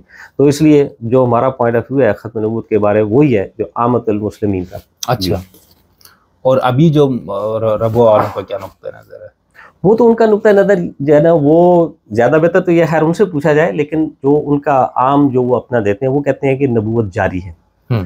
लेकिन वो एक अजीब व गरीब किस्म का आप कह सकते हैं कि उनका नुक्ता नज़र है कि वो कहते हैं जारी है, और उसके वो बहुत सारी दलीलें भी देते हैं। सही है। उनके, लेकिन सवाल ये है उनसे, जब ये सवाल किया जाए ठीक है, अगर उनके हम पॉइंट ऑफ व्यू को ले लें तो फिर क्या इस उम्मत में कोई नबी आए? तो उनका जवाब है नहीं। तो वो आफ्टर 1400 ईयर्स, इन 1400 साल के बाद कहते हैं कि एक शख्स के बारे में वो कहते हैं वो नबी आए, ठीक है, जो मिर्ज़ा गुलाम साहब को। अच्छा, अब क्या आइंदा अगर जारी है तो क्या आइंदा भी कोई आएंगे? वो कहते हैं अल्लाह बेहतर जानता है, ये नहीं, लेकिन मैंने पूछा था असर साहब से भी जी उसमें जो है, हालांकि ये भी वो गलत जवाब देते हैं। मिर्ज़ा महमूद साहब ने तो ये इसको भी क्लैरिफाई किया, वो कहते हैं जी नहीं, हमें एक ही की खबर थी। अच्छा, यानी वो एक ही खबर एक ही के हदीस में आती है, वो ये बात करते हैं। तो इसलिए जो उनका पॉइंट ऑफ व्यू है वो जो है ना, वो मैं ये समझता हूँ कि ये बिल्कुल एक तो अक्ल के भी ज़रा ख़िलाफ़ है। मतलब ये अक्ल भी नहीं मानती कि 1400 साल में एक चीज़ दरवाज़ा खुला था और उसमें आया भी कोई ना। अच्छा, मिर्ज़ा साहब भी इसके खिलाफ बात कर रहे हैं। वो जिस हदीस को जो है कोटेशन करते हैं, मिर्ज़ा साहब उस हदीस को वैसे ही रिडंडेंट समझते हैं। उस हदीस को वो कहते हैं कि ये है ही ज़नी हदीस है, वो मैं आपको हवाला दूंगा उनका। और दूसरी बात ये है कि ये कि जी एक 1400 साल में कोई नहीं आया, आइंदा भी कोई नहीं आएगा, तो फिर नबूवत जारी होने का मकसद ही कुछ नहीं रहेगा। फिर तो ये एक अजीब सी बात है कि आप किसी एक शख्स के लिए कुछ जारी करना चाह रहे हैं, वगरना अगर जारी है तो फिर तो बेशुमार लोग आने चाहिए। हालांकि पहले कई लोगों ने दावा तो किया है नबूवत का। किसने? मिर्ज़ा साहब से पहले जो तारीख में बहुत सारे लोग हैं। मिर्ज़ा साहब ने खुद लिखा कि उन लोगों ने ऐसे, वो मैं उनके हवाला आपको दे सकता हूँ कि मिर्ज़ा साहब कहते हैं कि उनको खुदा ने नबी को उनका खिताब दिया। वो ये अल्फाज हैं उनके, उसमें अलवसीयत उनकी किताब है, उसमें भी उन्होंने इस बात को लिखा है। तो लेकिन जमात रब्बा का पॉइंट ऑफ व्यू है कि नहीं, कोई नहीं आया, तो फिर जारी कैसे हो सकती है? वो बहुत सारी मतलब उसकी तावीलात में जाते हैं। मतलब एक वो हदीस, एक जो कुरान मजीद की एक आयत भी पेश करते हैं, अना मल्लाहु मिनन नबिय्यीन व सिद्दीकीन व शुहदा। अब वो ये करते हैं। तो मैंने अक्सर उनको कहा कि जी ये जो लफ्ज़ नबीयीन है ना, ये अरबी के कायदे के मुताबिक जमा है। जमा अरबी में 3 के लिए होती है, एक के लिए होनी, एक के लिए नबी का लफ्ज़ हो सकता है, तस्नीय नबियान। नबियान। अब आप ज़रा, मैंने कहा मुझे 3 गिनवाएं पहले। देखें ना, आप जब आप इस आयत को कोट करते हैं तो सदीक भी बेशुमार, शहीद भी बेशुमार, नबी कौन से 3? आप एक का जिक्र करते हैं। तो इसलिए ये तो आयत आपकी काम की नहीं रह जाती, क्योंकि अरबी के कायदे के मुताबिक भी नहीं रह जाती, वो नबी जो है। तो इसलिए वो जिनका एक उनका पॉइंट, और दूसरा वो देते हैं वो हदीस जो नवास बिन समान की हदीस है, उसको वो लेते हैं उसमें। तो वो भी मिर्ज़ा साहब, हालांकि जिसके ऊपर उनकी वो नबूवत की बेस खड़ी करते हैं, मिर्ज़ा साहब उस हदीस को ज़नी मानते हैं। खुद मिर्ज़ा साहब वो कहते हैं जी ये तो इसमें स्वाय से इस्तिआरात के अलावा इसका और कोई मतलब नहीं हो सकता। सही। तो इसलिए ये जो उनका जो नुक्ता नज़र है वो ये है। अगर वो उसको मज़ीद को एक्सप्लेन करना चाहें तो मेरा ख्याल है आप उनसे ज़रूर सवाल करें। बिल्कुल करूँगा, मेरे कम से कम हाँ के मुताबिक। तो दूसरा ये है कि जैसे मौलाना मोहम्मद अली लाहौरी साहब मरहूम ने बयान कुरान में सूरह बकरा की शुरू वाली आयत बिमा उन्ज़िला इलैका व उन्ज़िला मिन क़ब्लिका, उसमें वो कहते हैं क़ब्लिका का ईमान का हुक्म है ना, पैगम्बर मोहम्मद से पहले के बात करनी है। इसी आय ख़त्म नबूवत, ये जो आय ख़ातमुन नबीय्यीन वाली है, इसके अंदर भी इन्होंने तो सारे दलाइल वगैरह देने का लिखते हैं कि इस कदर ज़बरदस्त शहादत के होते हुए किसी मुसलमान का हज़रत के आखिरी नबी होने से इनकार करना बय्यनात और उसूल दीनी से इनकार है। एग्जैक्टली। तो ये अहमदी लाहौरी वालों लोग का मौक़िफ़ ये है कि बिल्कुल भी नहीं, सूफी और वो बिल्कुल यानी हुजूर की बात अपने बहुत का कोई हुआ। लेकिन इसके अंदर एक चीज़ जो मसला आ रहा है ना, वो ये है कि जब पाकिस्तान में अहमदियों को काफिर करार दिया गया, तो उस वक़्त असम्बली में जो सारी बहस हुई, मैं उससे मुतालिक भी आपसे 1-2 चीज़ें पूछना चाहूँगा, और फिर मैं इंशाल्लाह लाहौरी उस पर आऊँगा, हम लाहौरी साहब की कुछ किताबों पे भी आपसे पूछना है। तो उसके अंदर मुझे ये बताया ना कि उसके अंदर फिर आपके ऊपर तो रबो वालों का ये भी है कि भाई ये तो मुनाफिकत करके अपने आप को इन्होंने वो कर दिया था, डर के मारे बाकी मुसलमानों ने इनकी तकफीर शुरू कर दी हम लोगों की, और फिर आगे जाके सब कुछ हुआ तो इन्होंने तो पहले अपनी जान बचाने के लिए कहा भी मिर्ज़ा साहब सिर्फ मुजद्दिद है, फलाना है, लेकिन बचे तो ये भी नहीं। तो आप लोगों पे क्यों तलवार चली? ये बात तो पहले तो देखें कि ये जो मामला है ना, ये हुआ 1974 में। जमात अहमदिया लाहौर जो है वो बनी है 1914 में। हाँ, लेकिन कहते हैं कुफर के फतवे आने शुरू हो गए थे ना बड़े शिद्दत से, तो डर के वजह से। नहीं, वो ऐसी कोई बात है। देखिए वो बात ये है कि वो जो कुफर के फतवे थे वो रोज एक दूसरे को मुसलमान देते थे। यानी आप उलमा का देखें, यानी आप खुद बाकी को छोड़ दें, आप जो है अपने जो बरेलवी के नाम देवबंदी बरेलवी उनके जो फतवे हैं आप उनको निकाल के देखें, तो यहाँ तक के जो अपने जो बरेलवी वाले आला हजरत रजा खान, उन्होंने तो यहाँ तक कि उन्होंने जो है वो सारों को, यानी देवबंदी जितने उनको कादियानी को सबको एक लाइन में इकट्ठा कर दिया। ठीक है, यानी फतवे तो दिए जा रहे थे, ये नहीं कि मुसलमानों के फतवे नहीं थे। ये जो मामला है, यानी आप अगर देखें 1914 से लेके तो 1974 तक बहुत बड़ा टाइम। अच्छा, उस वक्त तक जो हमारे लोग स्पेशली यानी जो बुजुर्गान थे जिन्होंने इख्तलाफ किया था वो तो फोत ही हो गए थे। मौलाना मोहम्मद अली साहब और बड़े लोग तो जिंदा भी नहीं रहते, उनमें से कोई बंदा जो है वो शख्स जिंदा ही नहीं रहता। तो उन्होंने इस डर से नहीं किया था कि हमारे कुफर का फतवा गवर्नमेंट की तरफ से आ जाएगा। ये तो शुरू से उन्होंने, पहले दिन से उनका ये पॉइंट ऑफ व्यू था कि मिर्ज़ा साहब के न मानने से कोई शख्स काफिर नहीं होता। उन्होंने बल्कि मौलाना साहब ने किताब रद्द तकफीर अहले क़िबला और बेशुमार और चीज़ें हैं जो उन्होंने लिखी हैं इस मौजू पर, बहुत सारे अच्छी किताब है ये, उन्होंने लिखा। तो वो ये है कि ये तो बिल्कुल भी एक बात यह है कि जी कोई मुनाफ़क़त थी या कुछ ऐसी बात थी, ऐसा तो मामला था नहीं। अच्छा, 1974 में चूँकि मामला जो है ना वो 1974 से पहले अगर आप 53 में चले जाएँ तो ये मामलात जो हैं वो सियासी तौर पे शुरू हो चुके हैं। अच्छा, जब 1974 आया है उसमें आप ये देखें कि असम्बली के अंदर जमात रब्वा के ऊपर तकरीबन 2 हफ्ते तक बहस हुई है। और आप ये हैरान होंगे, मतलब इसके थ्रू पाकिस्तान के जो हमारे बाकी लोग हैं सुने, जमात अहमदिया लाहौर को सिर्फ 1.5 डे, बल्कि आप उसको एक ही समझ लें, उससे ज़्यादा बहस नहीं हुई। जबकि अगर आप इंसाफ का तकाजा ये था कि आपने एक ग्रोह को 2 हफ्ते सुना है, दूसरे ग्रोह को भी फिर 2 हफ्ते आप सुने बैठ के, नहीं सुना गया। वो इतना किया और उसके बाद जो है डिसीजन दे दिया गया और वो जो है वो फतवा जो है हम दोनों जमातों पे लगा। और उसकी वजूहात जो है वो मोस्टली सियासी हैं, क्योंकि अब वो उसकी वजूहात हैं बहुत सारे। एक लोग कहते हैं कि अगर एक जमात को छोड़ दिया जाता तो कुफर जो फतवा जो है नाक़िस फतवा होता, ये भी है। लेकिन उस वक़्त मेरा ख्याल है कि ज़्यादा मामला सियासी भी था और चूँकि हर तरफ आग और एक किस्म के लोगों की जलाओ घराव की सिचुएशन थी, जान और माल को ख़तरा था, तो फिर गवर्नमेंट ने, और आप ये देखें कि वो जो असम्बली कर रही थी, डिसीजन जिसने लिया, और अगर आप इवन देखें जो थे अपने डॉक्टर मुबशर हसन जो उस वक़्त खुद मिनिस्टर थे, उन्होंने कहा कि सियासी फतवा था। फिर यही नहीं बल्कि जो पीरज़ादा साहब हैं जो उन्होंने भी खुल के उन्होंने कहा जी ये सियासी मामला था। उन्होंने कहा बस सियासत आई थी, उसके ऊपर उनको फतवा देना पड़ा। तो इस वजह से हम नहीं समझते कि ये कोई वजह, इस वजह से जमात अहमदिया लाहौर ने शुरू से ये एक स्टैंड पॉइंट था और ये मामला 1974 में जाके आया। तो इसलिए इस वजह से कि कोई डर था, कोई डर नहीं था। आम मुस्लिम, मतलब आज तक अगर ऐसी बात होती तो आज भी जमात अहमदिया के ऊपर आज तो ज़्यादा तकलीफ़ हैं, लोग इस चीज़ को छोड़ देते। तो ऐसा कतन कोई ऐसा मामला नहीं था। हमारा स्टैंड पॉइंट शुरू दिन से था और आज तक है इसी को। हाँ, फतवा जो है वो एक हम ये समझते हैं कि ये सियासी मामला था। एक तो वैसे भी खैर किसी असम्बली को मैं नहीं समझता, ठीक है कानून बन गया है, हम उसको मानते हैं, जो भी एक कानून है किसी भी मुल्क का, उसको मानना जो है वो दुरुस्त है कि हम उसके ख़िलाफ़ नहीं जाएंगे। लेकिन ये कि किसी को ये हक़ भी नहीं है कि वो किसी को इस तरह अगर आपने फतवे देने शुरू किए तो फिर अभी आज एक कौम के पास इख्तियार है, कल दूसरी के पास इख्तियार आएगा, वो भी ये इख्तियार इस्तेमाल कर लेगा। बिल्कुल ऐसा ही है। मतलब हमारे यहाँ जैसे मैं ये सवाल पूछना ही था, चलो आपने बता दिया कि यानी तकफीर पे, जैसे हमारा गामदी साहब का तो ये ख्याल है कि भाई इत्माम हुज्जत के बाद, पैगम्बर के बाद अब तकफीर नहीं हो सकती। बिल्कुल दुरुस्त है, इनसे हम एग्री करते हैं। हाँ, बाकी जो मुसलमान फ़िरक़े उन सब के यहाँ वो है, लेकिन बहुत सख्त शराइत के साथ यानी वो कहते हैं ज़रूरियात दीन में से किसी ज़रूरत का बिल्कुल सरी इनकार करना, या जैसे बुनियादी अकाइद जो यानी जो तमाम फ़िरक़ों में मुत्तफ़िक़ा है उसका कोई बंदा सरी इनकार करे, या और इस तरह की दो चीज़, उस सूरत में कहते हुए वो बंदा तो दायरा इस्लाम से खारिज हो। तो आप लोग ये भी नहीं मानते, आप कहते कोई बंदा मौला इल्हम कह रहे और वो ज़रूरियात जो किसी ज़रूरत का इनकार भी करे तब भी उसकी तकफीर नहीं होगी। आप देखें कि खुद अहले सुन्नत के यहाँ ये कि अगर 99 वजू कुफर की हो, ये जी फतवा हाँ, और एक वजह जो है वो उस शख्स के इस्लाम की हो, तो आप किसको तरजीह देंगे? इस्लाम की। अब आप ज़रा इसी को जमात अहमदिया पर ले जाएं, चलें आप 100 इल्ज़ाम लगा दें, लेकिन आप वो एक वजह तो आप शायद ढूंढ सकें, 99 वजू ऐसी होगी जो आपको इससे रोकेंगी कि आप इस्लाम कैसे आप किसी पर फतवा दे रहे हैं।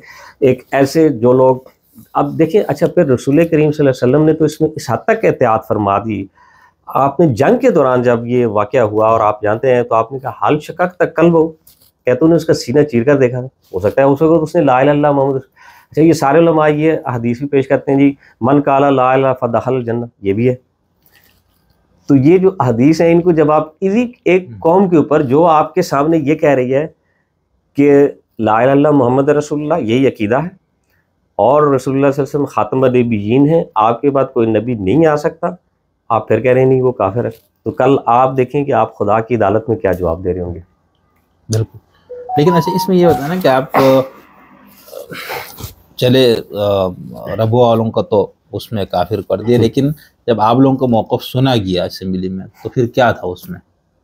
कुछ नहीं, एक सियासी फैसला। क्या जवाब था वहाँ से? कोई जवाब नहीं। मैं आपको तो उन्होंने मतलब उन्होंने जो है जमात अहमदिया लाहौर पे भी जो है वो थोड़ी सी जुरा की एक, और हमारा जो है एक रिटन जो है वो महतरनामा दे दिया गया था जो शामिल नहीं किया गया, वो पब्लिश हमारे पास मौजूद है उसकी कॉपी, लेकिन ये कि वो जो असेंबली की कार्रवाई उसमें से उसको भी हज़फ किया गया। हम ये समझते हैं ये एक सियासी फैसला था और उसका सिर्फ एक ही वजह सिर्फ थी कि उस वक़्त जो है हालात ऐसे थे और उन हालात के तहत जो ये एक फ़ैसला दिया गया जिसको हम बिल्कुल समझते हैं कि ये जो है एक बुनियादी हकूक़ के भी ख़िलाफ़ था और ये कोई दीन की जो बुनियादी तालीम है उसके भी ख़िलाफ़ था।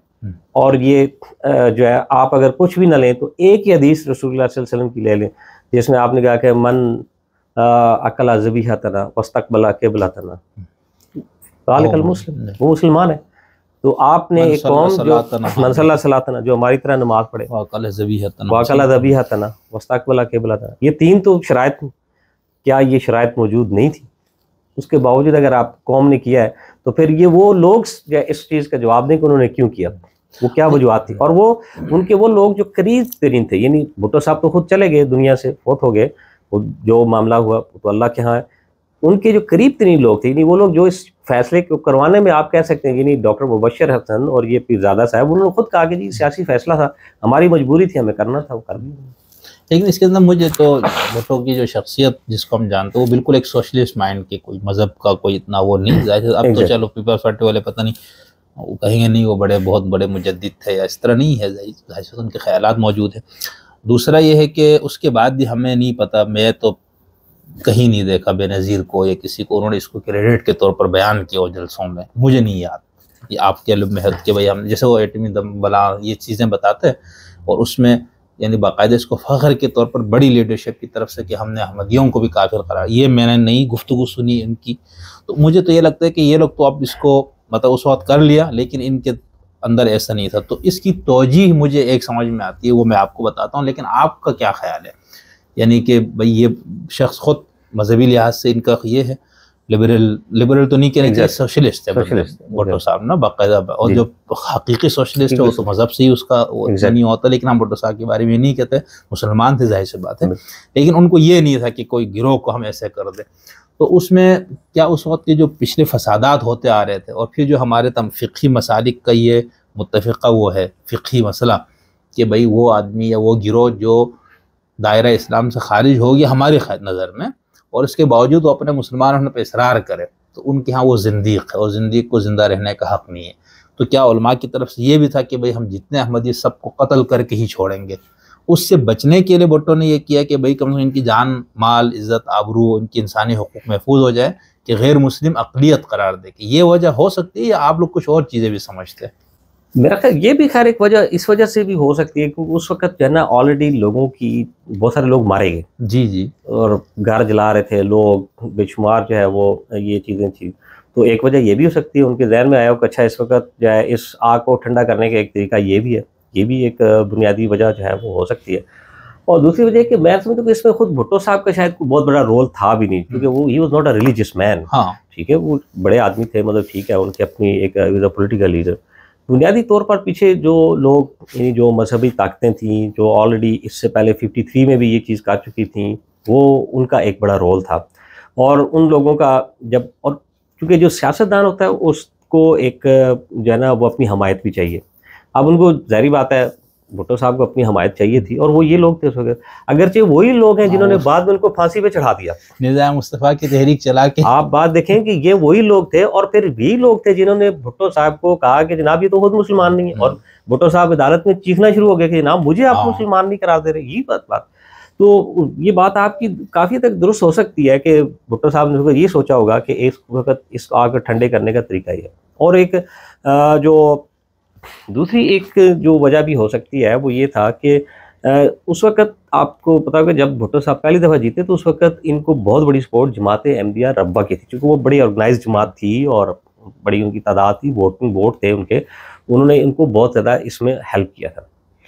तो एक वजह जैसे हमारे यहाँ होता है कि जब आप, और ये मतलब ताहिर अहमद साहब ने अपनी किताब लिखी है, उसमें भी उन्होंने इस बात का जिक्र किया है कि जब वो बन गए तो उन्होंने फिर ये भी जाहिर बात है कोशिश होती है, अच्छा आप अब हमारी वजह से, हाँ we are the king makers वाली बात होगी ना।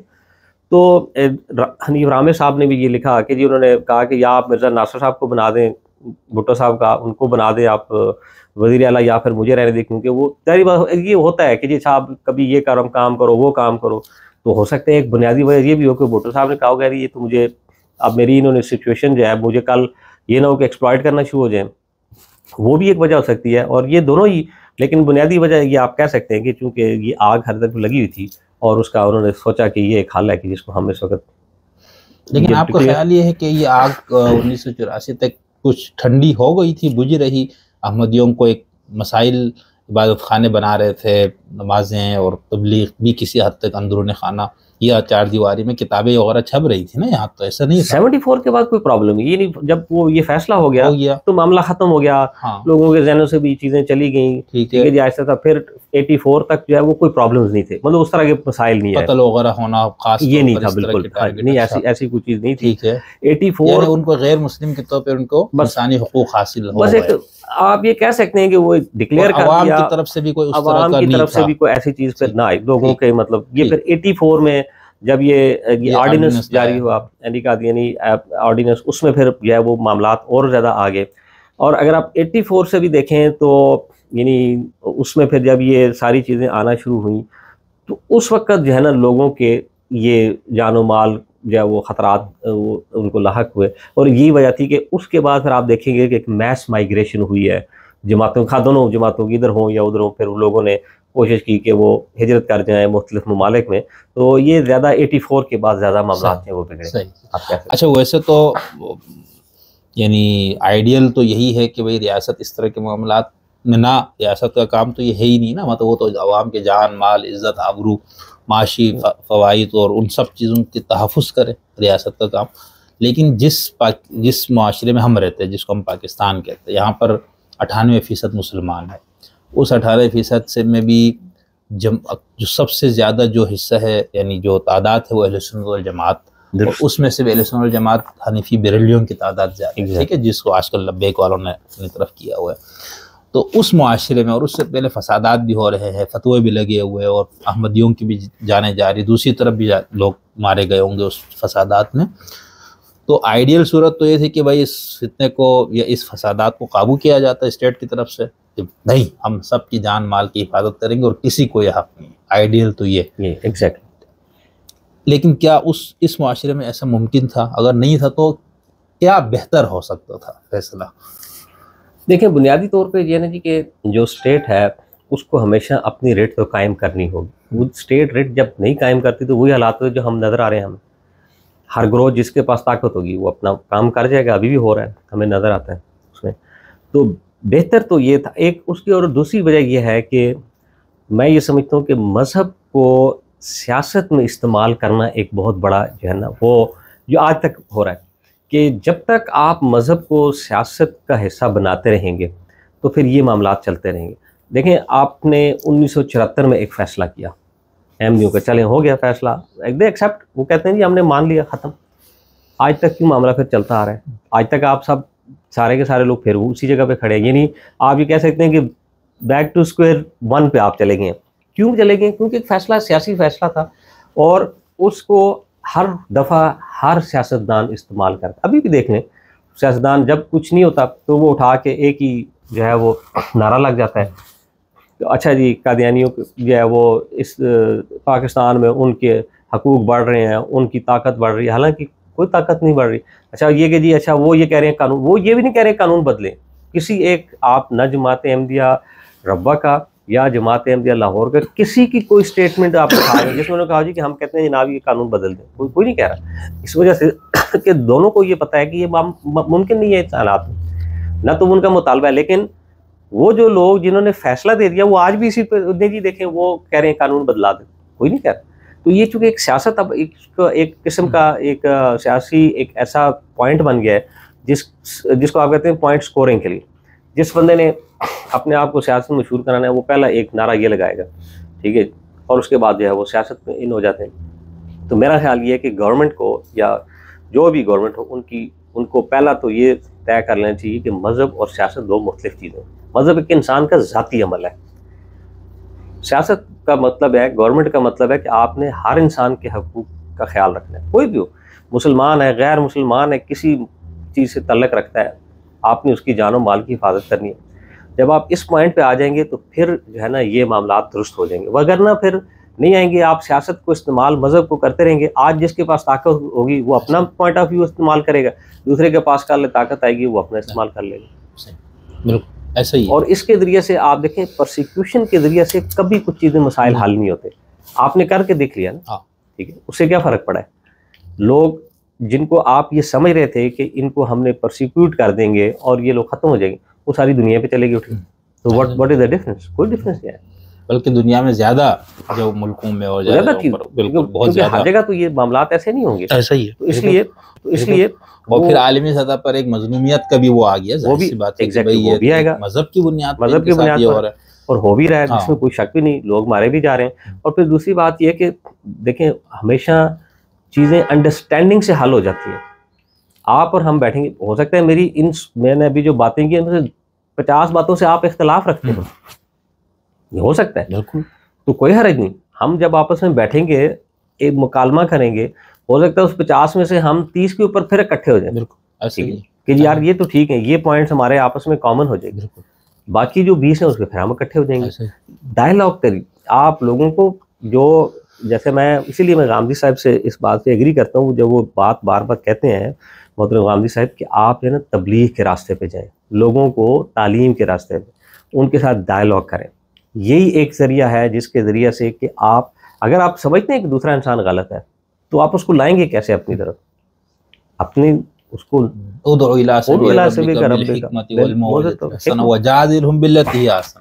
जिदाल हो भी बिल्लती आसान तरीके से आप करें उनसे और बात करें, डायलॉग करें। आप समझते हैं हम गलत हैं, हमें आए, हमारा पॉइंट ऑफ व्यू हमारे ऊपर जो है वो आश्कारा करें कि जनाब आप इस जगह पे गलत हैं, हम अपना रजू कर लेंगे उस पॉइंट पे। तो ये तो कोई ऐसी बात नहीं है दुनिया में। बहुत शुक्रिया। अच्छा, एक इसी बस इस पॉइंट उस पर मैं एक आखिरी सवाल ये पूछना चाह रहा हूँ कि हमने हमारे एक मोहतरम दोस्त है ज़ैन शफीक साहब, उनके साथ हमने अहमदियत पे 2 तफसीली गुफ्तगू की थी, लोगों ने उसको काफ़ी पसंद भी किया। तो उसमें से एक हिस्सा हमारा ये था कि जो इख्तलाफ हुआ, तो वो आपने गुफ्तगू सुनी क्या? हाँ, मैंने सुनी। अच्छा, अगर सुनिए तो उसमें आपको कोई बात काबिल गिरफ्त लगी हो या आपको लगा हो कि ये वाली बात ठीक नहीं है, तो आप अगर उस पर कोई तबसरा आपका है तो बताइए, नहीं तो हम आगे चलते हैं। ये ओवरऑल तो वो ठीक था मेरा ख्याल है। उसमें वो चूँकि बहुत लंबा पॉडकास्ट था तो शायद कुछ बाद अगर ओवरलैपिंग हो जाती है चीज़ें, और कुछ चीज़ें जो हैं वो मेरा ख्याल है वो हकीकत पे मबनी नहीं थी। कुछ उन्होंने मैं तादाद का जो बताया था वो भी दुरुस्त नहीं था। अच्छा। उनसे जब मेरा ख्याल उन्होंने कहा कि जी ये टोटल कोई शायद 5-6 हज़ार लोग हैं, इस तरह, ये दुरुस्त नहीं था। हाँ, कुछ इस तरह उन्होंने जो फिगर दी वो भी दुरुस्त नहीं है, वो मतलब फिगर जो है उससे बहुत ज़्यादा है, वो डिफरेंट है। खैर नहीं, वो फिगर वो कोई इतनी इम्पोर्टेंट नहीं, लेकिन यह कि वो एक इस तरह की फैक्चुअल पोजीशन थोड़ी थी। और मैं हर ओवरऑल बाकी मुझे कोई ऐसा कुछ में नहीं लगा कि जो मैं कहूँ, हमने बिल्कुल पॉइंट जो है वो दुरुस्त बयान किए हुए। सही। अच्छा, दूसरा ये जब हम अहमदी लाहौरी ग्रुप को देखते हैं तो इनके यहाँ बड़ी अच्छी इल्मी फ़िक्री किताबें हमें नज़र आती है, और अब तो पता नहीं पाकिस्तान में छपती भी है नहीं, हमें बहरहाल हमारी खुशकिस्मती है कि हमारे कुछ किताबें दस्तयाब है। तो उसमें अगर मैं आपसे जैसे पूछना चाहता हूँ, बयानुल कुरान है, और इसके साथ साथ बहुत ये मेरे ख्याल लोगों को पता नहीं है, सही बुखारी शरीफ की एक शरह भी है, ठीक है, तो हाँ बिल्कुल। उस पर जाने से पहले मैं सिर्फ ये चाहता हूँ कि मौलाना मोहम्मद अली लाहौरी साहब, ठीक है ना, जाहिर सी बात है पाकिस्तानी आइन में तो अहमदी लाहौरी और अहमदी कादियानी दोनों ही बराबर है, गैर मुस्लिम है, ठीक है। और हमारे यहाँ उलमा के या जो लोगों के मजहबी तबकों में भी यही बात है कि भाई ये दोनों जो है ना, इनका ताल्लुक़ इस्लाम से नहीं है। तो मैं मौलाना अब्दुल माजिद दरियाबादी साहब, बहुत बड़े आलिम, बहुत बड़ा नाम है इनका, और मौलाना अशरफ अली थानवी के हाथ ये बेअत हुआ है, ठीक है। इनकी तफसीर अल माजिदी है, तफसीर माजिदी, इंग्लिश में भी इन्होंने तफसीर लिखी है, फिर बाद में उर्दू में भी की। तो इस तफसीर के मुकदमे में इन्होंने एक जगह जिक्र किया था मोहम्मद अली लाहौरी साहब का, और बहुत मुख्तसर, और उसके अंदर उन्होंने ये बताया कि भाई मैंने जिन जिन तफसीरों से इस्तिफ़ादा किया उनमें से। अब वो मुझे लगता है कि बिल्कुल मुख्तसर से, पता नहीं इसकी क्या वजह है, लेकिन जब मैंने उनकी किताब पढ़ी जो उनकी अपनी फ़िक्री सफ़र पर है, आप बीती। हाँ, तो इसके अंदर उन्होंने 2-3 जगहों पर जिक्र किए वहाँ, जैसे सफ़र नंबर 254 पे ख़ास तौर पर अपना इस्लाम की तरफ बाज़गश्त। अच्छा, ये थे कि ये बहुत उस वक्त के पढ़े लिखे आदमी थे, बिल्कुल, और इन्होंने फ़लसफ़े की कई किताबों का, मिल के मंतिक का, इन सब का तर्जुमा किया और फ़लसफ़े के आदमी थे। और उस दौर में बीए होना जो है ना, आज का पोस्ट डॉक्टरेट के बराबर है मेरा ख्याल से। हाँ, ठीक है। और अंग्रेज़ी ज़बान वगैरह पे बहुत तो वो चीज़ें पढ़ के फ़लसफ़ा, और तो ये बिल्कुल समझ लीजिए एक तरह से ये मुल्हिद हो गए थे। ठीक। तो अपनी इस आबिती के अंदर उन्होंने उसको बहुत वजाहत से बयान किया। तो इसके अंदर उन्होंने एक जगह लिखा है कि इन सफ़र नंबर मेरे पास 254 है, मौलाना अब्दुल माजिद दरियाबादी, और मुकदमा इसके लिखा है मौलाना अबुल हसन अली नदवी साहब, जिसको अली मियाँ कहा जाता है, मजलिस नशरियात इस्लाम नाज़िमाबाद कराची से किताब शायद। तो ये कहते हैं कि इन तदरीजी अंदरूनी तब्दीलियों के साथ आहिस्ता आहिस्ता इस्लाम की तरफ आ रहा था, यानी पहले मुसलमान थे, फिर छोड़ गए दरिया, फिर आहिस्ता आहिस्ता दोबारा आना शुरू हुआ।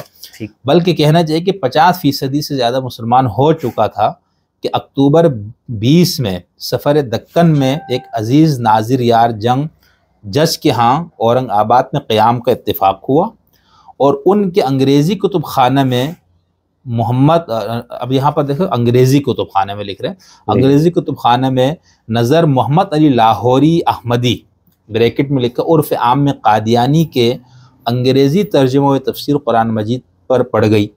बेताब होकर अलमारी से निकाला और पढ़ना शुरू कर दिया। जूं जूं पढ़ता गया अल्हम्दुलिल्लाह ईमान बढ़ता गया।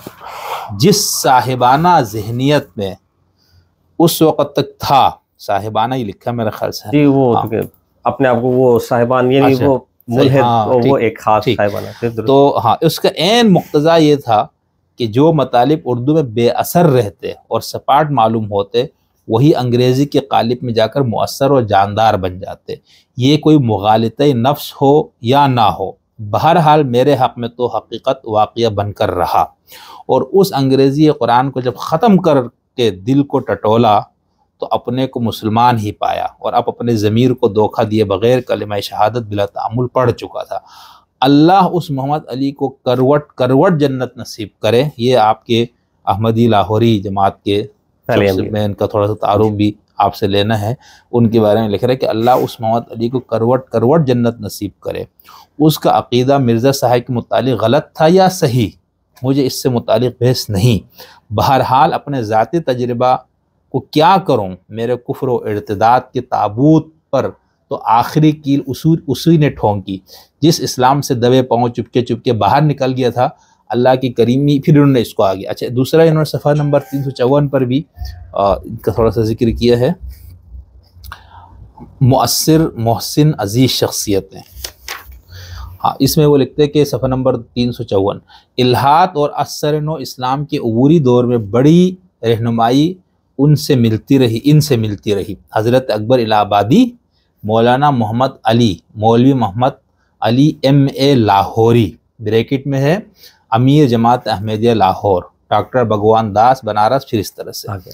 तो एक तो मैंने सिर्फ इसलिए बताया कि क्योंकि भाई दरियाबादी साहब की ईमान पर तो किसी को शक नहीं है, खास अहले सुन्नत और जमात हनीफी देवबंदियों को तो बिल्कुल भी नहीं है, बेरेली और बाकियों को हो तो उसके तो इनके थोड़ा सा मुझे बताना कि ये भाई इतनी इनकी तारीफ, एक बंदा मुल्हिद हो गया, उसको एक काफिर बंदे की तफसीर पढ़ के वापस आ रहा, तो ये कैसे इल्मी शख्सियत थी मोहम्मद अली लाहौरी।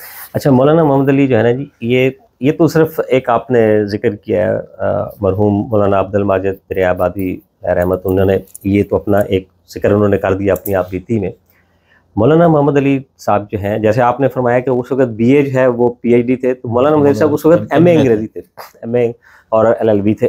मौलाना मोहम्मद अली साहब जो हैं वो एक बड़ी इल्मी शख्सियत, उन्होंने जब MA किया तो उसके बाद फिर वो उनका ख्याल ये था कि या तो वो CSS की तरफ चले जाएं या वकालत, उस माने में एक मशहूर कि वो चले जाएं। लेकिन वो मिर्ज़ा साहब के पास जब गए तो उन्होंने, मिर्ज़ा साहब ने उनको कहा कि आप मेरे पास आ जाएं दीन की खिदमत के लिए। फिर उन्होंने अपनी ज़िंदगी जो है वो वक्फ कर दी वहीं पर, और वो मिर्ज़ा साहब के साथ रहे उनकी वफ़ात तक सारा।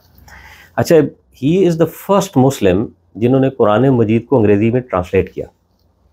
और ये जो कुरान मजीद जब अंग्रेज़ी में ट्रांसलेशन हुई, ये तो मौलाना अब्दुल माजिद दरियाबादी जो हैं उन्होंने ये लिखा है, और बेशुमार ऐसे लोग जिन्होंने इनके ऊपर उनके तर्जुमातुल कुरान के ऊपर लिखा अंग्रेज़ी का। और फिर ये एक नहीं, हज़ारा लोग मुसलमान हुए। ये तो वो हैं जो खुद ऑलरेडी मुसलमान थे और कुछ उधर चले। लॉर्ड हेडले जो पहले लॉर्ड थे इंग्लैंड में, वो मुसलमान हुए, और फिर और हज़ारा लोगों की बहुत लंबी लिस्ट है। मौलाना साहब की ये ट्रांसलेशन जो है वो अल्लाह ताला ने उसको बहुत मकबूलियत दी। अंग्रेज़ी ट्रांसलेशन की अभी मैं बात कर रहा हूँ। यहाँ तक कि मौलाना मोहम्मद अली जौहर जब वो इंग्लैंड जाने लगे तो वो आए और मौलाना मोहम्मद अली साहब के पास, और उन्होंने आके ये कहा कि आप मुझे इजाज़त दें कि अगर मुझे वहाँ लोग ये पूछें कि are you Mohammad Ali who translated Quran, तो मैं कह सकूँ कि मैं ही वो हूँ, इजाज़त दें।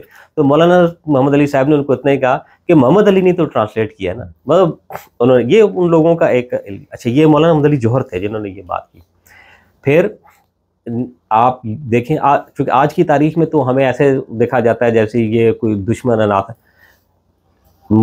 कायद-ए-आज़म मोहम्मद अली जनाब जब पाकिस्तान बना, वो खुद मौलाना मोहम्मद अली के पास गए मिलने के लिए। वो मुस्लिम टाउन में रहते थे, और उनको कहा कि मैं आपका शुक्रिया अदा करने आया हूँ क्योंकि मैंने आपकी तहरीरात से और इससे बहुत फ़ायदा उठाया। और चूँकि जमात-ए-अहमदिया का एक बड़ा रोल था पाकिस्तान बनाने में, फिर उन्होंने ये भी यहाँ तक कहा कि Mohammad Ali be tactful in your preaching, आप अपनी उस प्रीचिंग में टैक्टफुल रहें। तो मौलाना मोहम्मद अली का ये अंग्रेज़ी ट्रांसलेशन जो है ये पूरी दुनिया में, यानी ये सिर्फ ये नहीं कि मुसलमान दुनिया में, गैर मुस्लिम दुनिया में भी बहुत ज़्यादा जो है मशहूर हुआ, और अब इसकी ट्रांसलेशन तकरीबन ऑलमोस्ट सारी बड़ी ज़ुबानों में मौजूद है। फिर उन्होंने अजय इनके किताब का अल अज़हर ने भी तर्जुमा किया, जामिया अज़हर ने मिस्र ने, इनकी है या नहीं, वो मौलाना मोहम्मद अली की किताब है the religion of Islam, English में, उर्दू में है उसका दीन इस्लाम, उसको दीन इस्लामी के नाम से जो है वो अरबी में उसकी ट्रांसलेशन हुई है। उसके ऊपर मुकदमा लिखा है शेख अल अज़हर ने। शेख अल अज़हर जो थे, जी छपी अज़हर से नहीं है वो जी, जामिया अज़हर से छपी हुई नहीं है वो, अज़हर यूनिवर्सिटी से छपी नहीं, छपी वहाँ से नहीं है वो। अच्छा। ट्रांसलेशन हुई है, उसके ऊपर मुकदमा शेख अल अज़हर ने, उन्होंने बल्कि यहाँ तक किया कि चूँकि वो अपने नाम के साथ मौलाना मोहम्मद अली थे, तो उन्होंने उसके ऊपर जो है जो इमाम अल अज़हर है उन्होंने कहा कि इनका नाम अल इलामा मौलाना मोहम्मद अली, मेरी तरफ से अल इलामा ऐड करें। वो ऐड का है उन्होंने उस पर अरबी में, आपने देखा होगा, हालांकि वो आम मौलाना मोहम्मद अली थे। तो उन्होंने उसके ऊपर मुकदमा फिर खुद उस किताब के ऊपर लिखा। अच्छा, फिर मौलाना मोहम्मद अली साहब ने अंग्रेज़ी के बाद फिर अपनी उर्दू में तफसीर की, जिसको बयानुल कुरान के नाम से है, और वो ज़्यादा तफसील में, यानी अंग्रेज़ी की जो ट्रांसलेशन या जो तफसीर है वो उन्होंने लिखी थी गैर मुस्लिम के लिए, ताकि वो ज़रा आसानी से समझ लें। बहुत ब्रीफ है एज़ कम्पेयर टू उर्दू में जो उनका कुरान मजीद में जो उन्होंने तफसीर की है बयानुल कुरान के नाम से, और वो भी बड़ी मशहूर, मतलब सारे उसमें हुई है। फिर उसके बाद उन्होंने उसी दौर में जो बुखारी है उसकी शरह की फजल बारी के नाम से, और ये बड़ी मतलब एक बहुत बड़ा उनका फजल बारी के नाम से, फजल बारी के नाम से, और वो भी शाया शुदा है, मौजूद है उसमें। उन्होंने जो है ना वो बड़ी, फिर उसी के अंदर चूँकि बहुत सारे जो लोग मुसलमान हुए जब बाहर मुख्तलिफ ममालिक में, तो उन्होंने कहा जी कि हदीस की कुतब जो है ना वो बहुत बड़ी हैं और फिर अरबी में हैं, वो हम अंडरस्टैंड नहीं कर सकते। तो फिर मौलाना साहब ने जो बुखारी का एक किस्म का खुलासा जिसको आप कह रहे हैं 1/3 जो है, उसके ऊपर वो अंग्रेज़ी ने एक उसको कंपाइल किया, उसका नाम था मैनुअल ऑफ हदीस, उसको उर्दू में फिर हदीस अल अमल के नाम से जो है वो किया गया। तो वो भी उनकी एक बहुत बड़ी जो है वो काफ़ी। फिर इस तरह और बहुत सारी उनकी किताबें, मतलब उन्होंने जो है रसूल करीम अल-नबुव्वत फिल इस्लाम एक है, अल-नबुव्वत फिल इस्लाम जो है, उसको आप ये कह सकते हैं कि ये जो जमात-ए-अहमदिया लाहौर और रब्बा में फ़र्क है उसके ऊपर भी एक अच्छी किताब है। और आम तौर पर भी जो लोग अंडरस्टैंडिंग है फॉर द ये जो तसव्वुफ़ाना जो सूफियाना जो इस्तिलाह है उसके लिए भी बड़ी ज़बरदस्त किताब है, उसको पढ़ सकता है बंदा उसमें।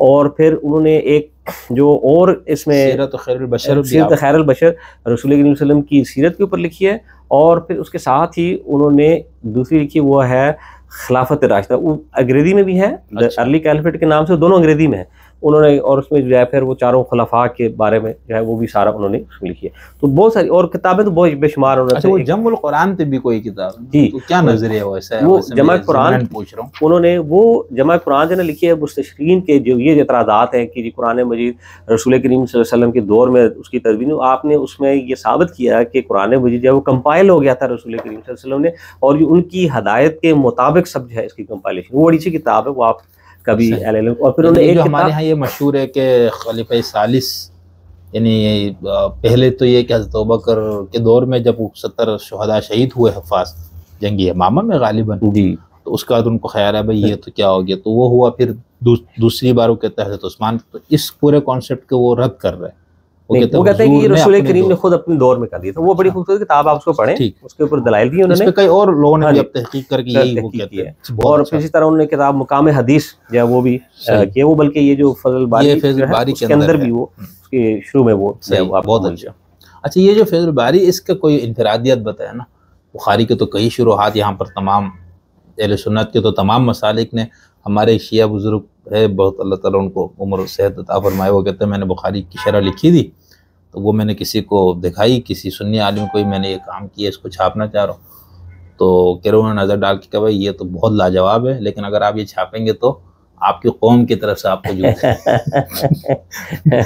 तो ये जो है मोहम्मद अली लाहिब साहब ने ये जो बुखारी शरीफ की शरह, तो ये एक तो ये बताइए मुकम्मल बुखारी कंप्लीट शुरू दो हिस्सों में है। हाँ जी, इसके दो हिस्सों में। अच्छा, ये जिल्द अव्वल जिल्द दो पूरी ये मुकम्मल बुखारी की शरह की। अच्छा, इसमें कोई हदीस यानी जो बुखारी में मौजूद है सब उन सब किया, और उन्होंने मुझसे यह किया कि जहाँ पे ना मुझे नहीं हदीस मुतकर्ररात आते हैं, उन्होंने वहाँ लिख दिया कि ये आप इस जगह जाके देखें, ये या जहाँ पे कोई हदीस में मुख्तलिफ जहाँ पे कुछ अल्फाज जायद हो गए तो वहाँ भी उन्होंने उसको कह दिया कि ये हदीस है, उसमें इस जगह पे इसका जो है वो जायद ये अल्फाज है, तो उस तरह वो जो है ना उसकी एक, यानी अगर आज कोई जमात अहमदिया लाहौर ग्रोह के नुक्ते नज़र से या उनका हदीस के ऊपर कोई काम देखना चाहे बुखारी शरीफ की शरह, तो ये किताब उसके लिए बहुत अहम है। ये किताब उसके लिए बहुत है, ये किताब देखें, और जो तफसीर है कुरान की वो देखें, और बेशुमार काम है। मतलब उसके बाद ये पहले अमीर थे जमात के, ये जमात के, हाँ, इन्हीं की बुनियाद इख्तलाफ यानी इनके और मिर्ज़ा बशीरुद्दीन महमूद साहब के दरमियान हुआ था, और ये पहले अमीर थे जमात लाहौर। सही। चलिए, बहुत शुक्रिया सर, मैंने आपसे बहुत टाइम लिया,